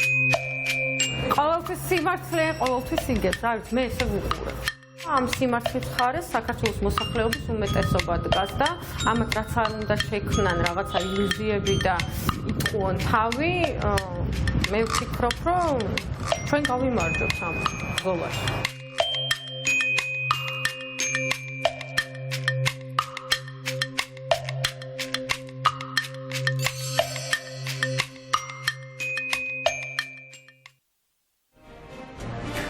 დიახ, ნამდვილად სახიფათო თამაშს ვუყურებთ ჩვენ ყველანი, რომელიც საქართველოს მოქმედმა ხელისუფლებამ ისტორიასთან და ამ ქვეყნის მომავალთან წამოიწყო. დღეს საქართველოს ისტორიულ გზაგასაყარზეა. არც საქართველოს დამოუკიდებლობა და მით უმეტეს არც თავისუფალი და დემოკრატიული საზოგადოების არსებობა არ არის თავისთავადი მოცემულობა, არ არის გარანტირებული ცნება.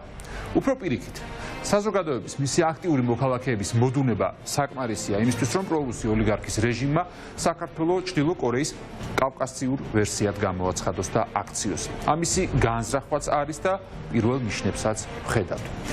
ჩვენი შემდეგი რეპორტაჟის გმირებმა სწორედ ამიტომ გადაწყვიტეს პოლიტიკურ და საზოგადოებრივ პროცესებში აქტიურად ჩართვა. შესაძლოა მანამდე ამაზე არც ეფიქრათ, მაგრამ ახლა, როცა ქვეყნის ყოფნა არ ყოფნა დღის წესრიგში დგას, ყველა მოქალაქე საკუთარ წილ პასუხისმგებლობაზე უნდა დაფიქრდეს.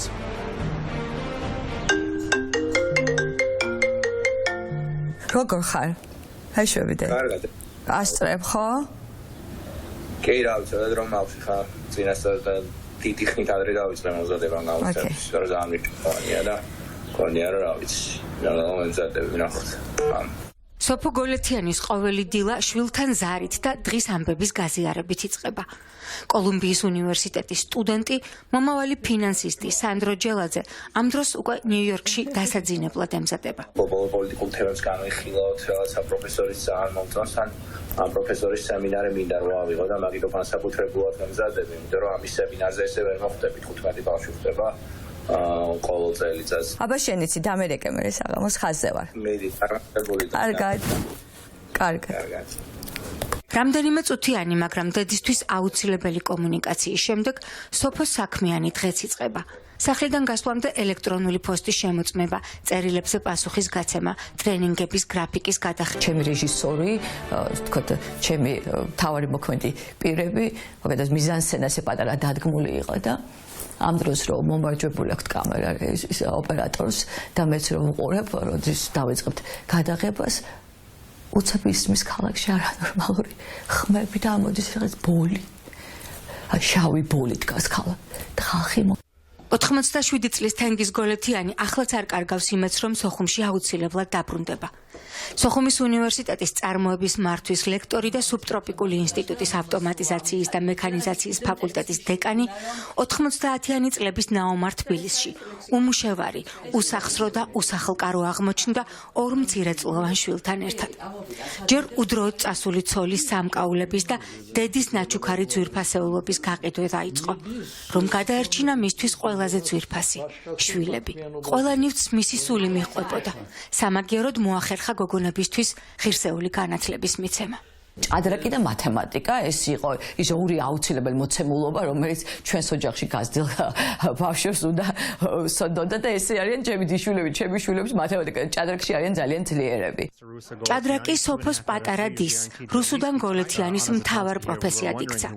გოგონათა შორის სხვადასხვა ასაკობრივ კატეგორიაში სამჯერ გახდა მსოფლიოს ჩემპიონი.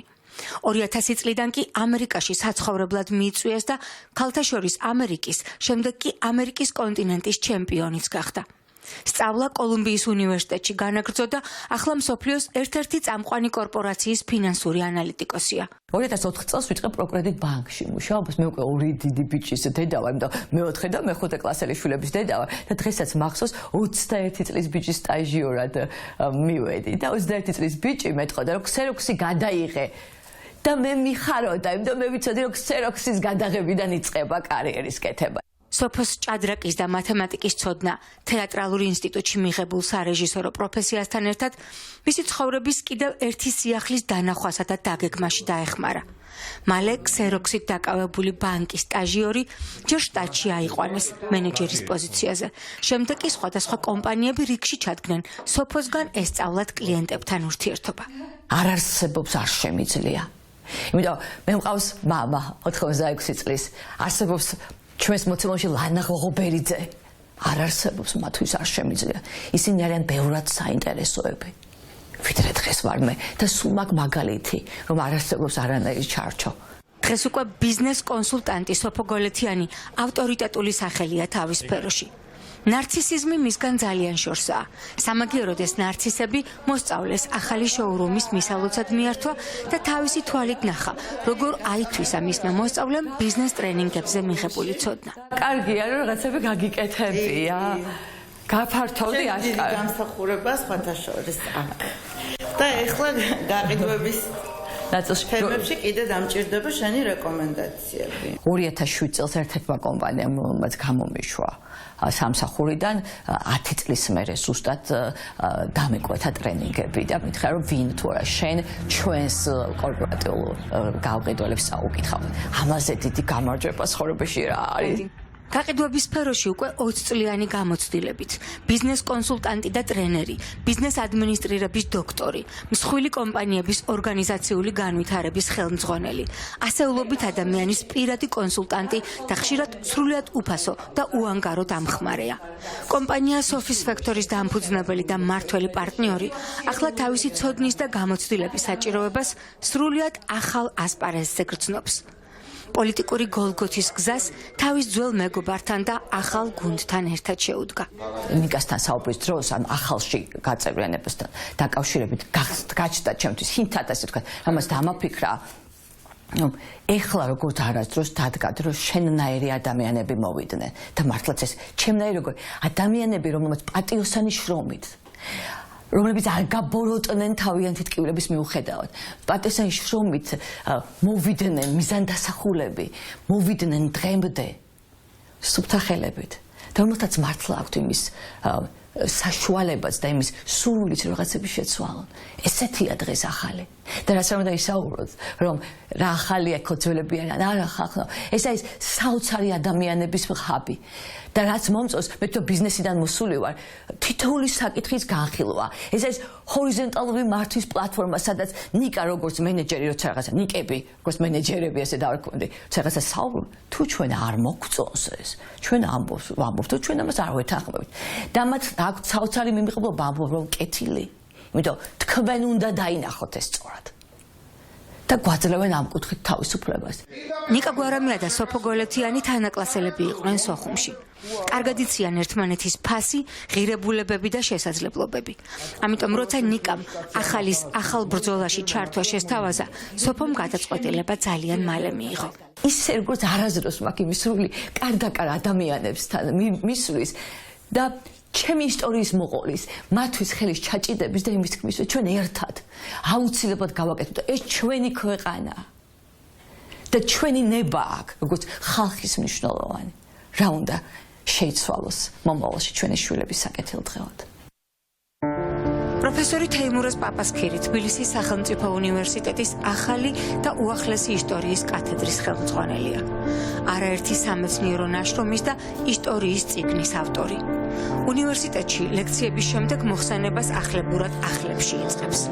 სამეცნიერო ჯგუფთან ერთად განათლების რეფორმაზე მუშაობს და დარწმუნებულია, რომ შანსს, რომელიც ახლა ისტორიამ ჩვენს ქვეყანას მისცა, ხელიდან არც ახალგაზრდა თაობა გაუშვებს და არც თვითონ ისტორია. ამისთან შანსი, რომელიც დღეს აქვს საქართველოს, რომ გახდეს მართლა ევროკავშირის წევრი, მართლა ევროპის ნაწილი რო გავხდეთ, ასეთი შანსი ჩვენ არ გქონია ისტორიის მანძილზე არასდროს. რეალურად ყველა კარი გახსნილია, ერთადერთი არის ჩვენი გასაკეთებელი რაც არის. და ამ სიტუაციაში ვხედავთ, რომ ხელისუფლება გვყავს ისეთი, რომელსაც ამის გაკეთება არ უნდა. აქედან გამომდინარე, ჩავთვალე, რომ უკვე უბრალოდ არ შეიძლება მხოლოდ აკადემიურ სფეროში ყოფნა, ეს უკვე გამოსავალი არ არის, საჭიროა რეალურად გარკვეული ცვლილებების გაკეთება პოლიტიკური კუთხით. და შესაბამისად, ახალი ამ შემთხვევაში იდეალური ვარიანტია იმ თვალსაზრისით, რომ ეს არის გაერთიანება ხალხის, რომელიც პოლიტიკაში მოდის არა იმის გამო, რომ მას პოლიტიკოსობა სურს, არა იმის გამო, რომ ყველა ჩვენგანს რეალურად სურს, რომ ეს ქვეყანა ერთხელ და სამუდამოდ გახდეს მართლაც ევროპის ნაწილი. ახლებში თავმოყრილი საზოგადოება თავის სფეროში შემდგარი, რეალიზებული პროფესიონალები არიან. მათთვის პოლიტიკა თავშესაფარი კი არა, სამშობლოს გადარჩენის შესაძლებლობაა. ამ თაობამ უკვე იცის, რომ შეუძლია მთავრობის დამარცხება. შესაბამისად, მეორე მაგალითი სტამბოლის მერის არჩევნები 2019 წელს. მაშინ, როდესაც ექრემ იმამოღლუმ ერდოღანის პარტიის წარმომადგენელი დაამარცხა მეორე ტურში 80,000-იანი სხვაობით და შემდეგ იუკადრისა მმართველმა პარტიამ სტამბოლი როგორ შეიძლება წავაგოთ და გაასაჩივრეს და ხელახალი არჩევნები გამოაცხადეს, მესამე ტური ჩაატარეს, რომელშიც იმამოღლუმ 800,000 ხმით გაიმარჯვა. აჯერ მეტი სხვაობა და რატო? იმიტომ რომ უკვე ხალხმა იცოდა, ეს მოიგებს. აქაც იგივე განმეორდება, მეტი არაფერი. თაობის და ისტორიის პულსზე თეიმურაზ პაპასქირს ერთდროულად უდევს ხელი. გარდა იმისა, რომ 2000 წლიდან სხვადასხვა უნივერსიტეტებში კითხულობს ლექციებს, თაობა ჯენზის განწყობებს სახლში საკუთარ შვილთან მარიამ პაპასქირთან ამოწმებს. რატო არ იმოქმედა ახალგაზრდა თაობაზე აი ამ ჭორება? იმ თაობამ მშვენივრად გაიგო, რომ რუსული კანონი არის რუსული იმიტომ, რომ ეს არის მიმართული ევროკავშირში საქართველოს გაწევრიანების წინააღმდეგ. ამაზე მეტი მათ არ სჭირდებოდათ. ისტორიკოსის და ექიმის ოჯახში დაბადებული თეიმურაზ პაპასქირი ზუსტად მარიამის ხელა იყო, როცა მის ცხოვრებაში ყველაფერი დრამატულად შეიცვალა. სოხუმში დაბადებული და გაზრდილი, მშობლიურ ქალაქს 32 წელია მხოლოდ საარქივო მასალებში და ინტერნეტში შემთხვევით მოხვედრილ კადრებში ხედავს.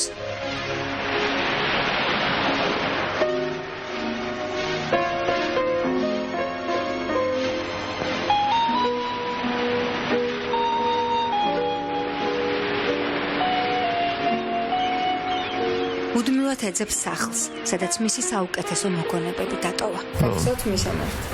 კი, აგრბას ქუჩა 8 წილადი 1. ბინას 70 როგორ არ მახსოვს ოფიციალური მისამართია, რომელიც კორპუსი იყო? კი, კორპუსი. მეხუთე სართულზე ცხოვრობდით. ბინაში მეზობლები იყვნენ და ახლა უკვე ისიც არ ვიცით. კონტაქტი პრაქტიკულად არ არსებობს ამ მომენტში.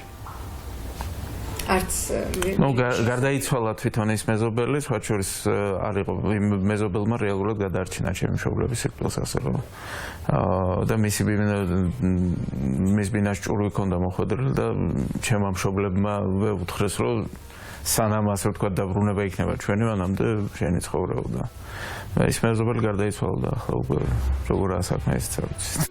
საქართველო, აფხაზეთი, სოხუმი, აგრბას ქუჩა ახლაც თეიმურაზ პაპასკირის ოფიციალური მისამართია. უნივერსიტეტში ისტორიის ფაკულტეტის პირველი კურსის სტუდენტი იყო, როცა აფხაზეთის ომი დაიწყო და პაპასკირების როგორც ისტორიკოსების ოჯახი რუსების და სეპარატისტების მთავარი სამიზნე გახდა. ამიტომ სოხუმის დატოვება ძლივს მოასწრეს.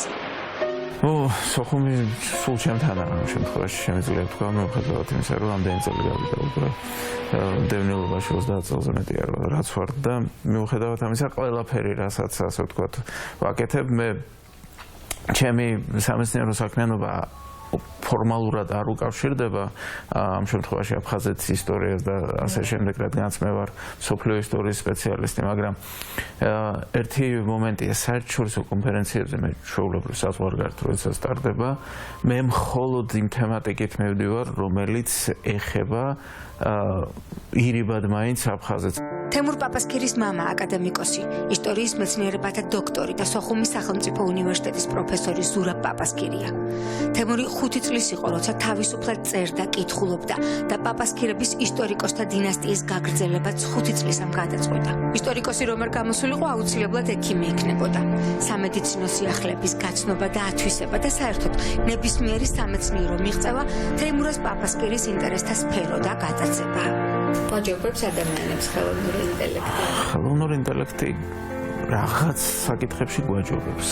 არის საკითხები, რომელშიც ალბათ, არ ვიცი, როგორ უნდა გამეთარდეს ხელოვნური ინტელექტი ისე, რომ საკუთარი კრეაციულობა ჰქონდეს, ეს უკვე სხვა საკითხია. ეს არ ვიცი. ჰუმანიტარებს ცოტა უკეთესად გვაქვს საქმე, ვიდრე სხვა დარგების სპეციალისტებს ვიტყვი პირდაპირ, რადგანაც მარტო საკითხulis გააზრება იქიდან დასკვნის გამოტანა და ის არ არის ამ შემთხვევაში ანალიზი არის ხანდახან რომ ისეთი იდეა დაგებადოს რომელიც ვეჭვობ რომ ხელოვნური ინტელექტი შეიძლება დაებადოს 2003 წელს 28 წლის იყო როცა ამერიკაში პროფესორთა განვითარების 3 წლიანი პროგრამა მოიგო და ვისკონსინის შტატში ოკლერის უნივერსიტეტში ჯერ სასწავლებლად წავიდა შემდეგ კი 2005-6 წლებში ერთადერთი ქართველი იყო ვინც მსოფლიოს ხელახალი გადანაწილება ანუ მეორე მსოფლიო ომი და შემდგომი პერიოდის ისტორია სტუდენტებს 2 სემესტრის განმავლობაში ამერიკაში წაუკითხა გაცილებით უფრო მორწმუნეა ამერიკის უმეტესი ნაწილი ვიდრე იგივე საქართველოში იქნება ანუ ჩვენთან ისეთი მორწმუნეები როგორიც არის თქვათ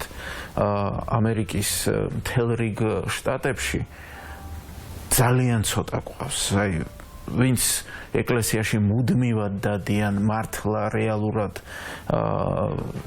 სისტემატურად აბარებენ აღსარებას, ну, ისინი პროტესტანტები არიან, მათ არ სჭირდებათ ამის გაკეთება, მაგრამ ზიარებაზე და ასე შემდეგ ჩვენთან ხო ქართველების უმრავლესობა ეკლესიაში შედის დრო და დრო წირვას თითქმის არ ესწრება ზიარება შეიძლება რამდენიმე წელიწადში ერთხელ მიიღოს ეგ იმ ამერიკელისთვის რეალურად წარმოუდგენელი. ბევრად უფრო მორწმუნეები არიან. ამ შემთხვევაში და ცხოვრების სტილშიც ისინი ბევრად უფრო მორწმუნეები არიან. სოხუმში ისტორიის ოლიმპიადაზე გაიცნო მეგობარი, რომელსაც საერთო ღირებულებების, პოლიტიკური სიმპათიების და ინტერესების გამო არასდროს დაშორებია. ნიკასთან ერთად თამაშობდა ინტელექტ კლუბში, ნიკასთან გაერთიანდა პოლიტიკურ პარტია ახლებში და ერთად სჯერათ, რომ საქართველოს აუცილებლად ერთხელ და სამუდამოდ ერთად დაიხსნიან რუსული მარწუხებისგან. ჩვენ დავბრუნდებით.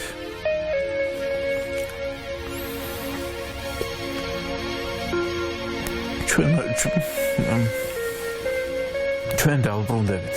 არ გამოვა ეგ ამბავი. ჩვენ აუცილებლად დავბრუნდებით. როგორ ამას რო გვიჩვენებს? ეს არ არის არც ისე შორია, როგორც წარმოგვედგინა. ყოველ შემთხვევაში 2 წლის წინ, როდესაც რუსეთი უკრაინას შეიჭრა, ეს დღე მოახლოვდა.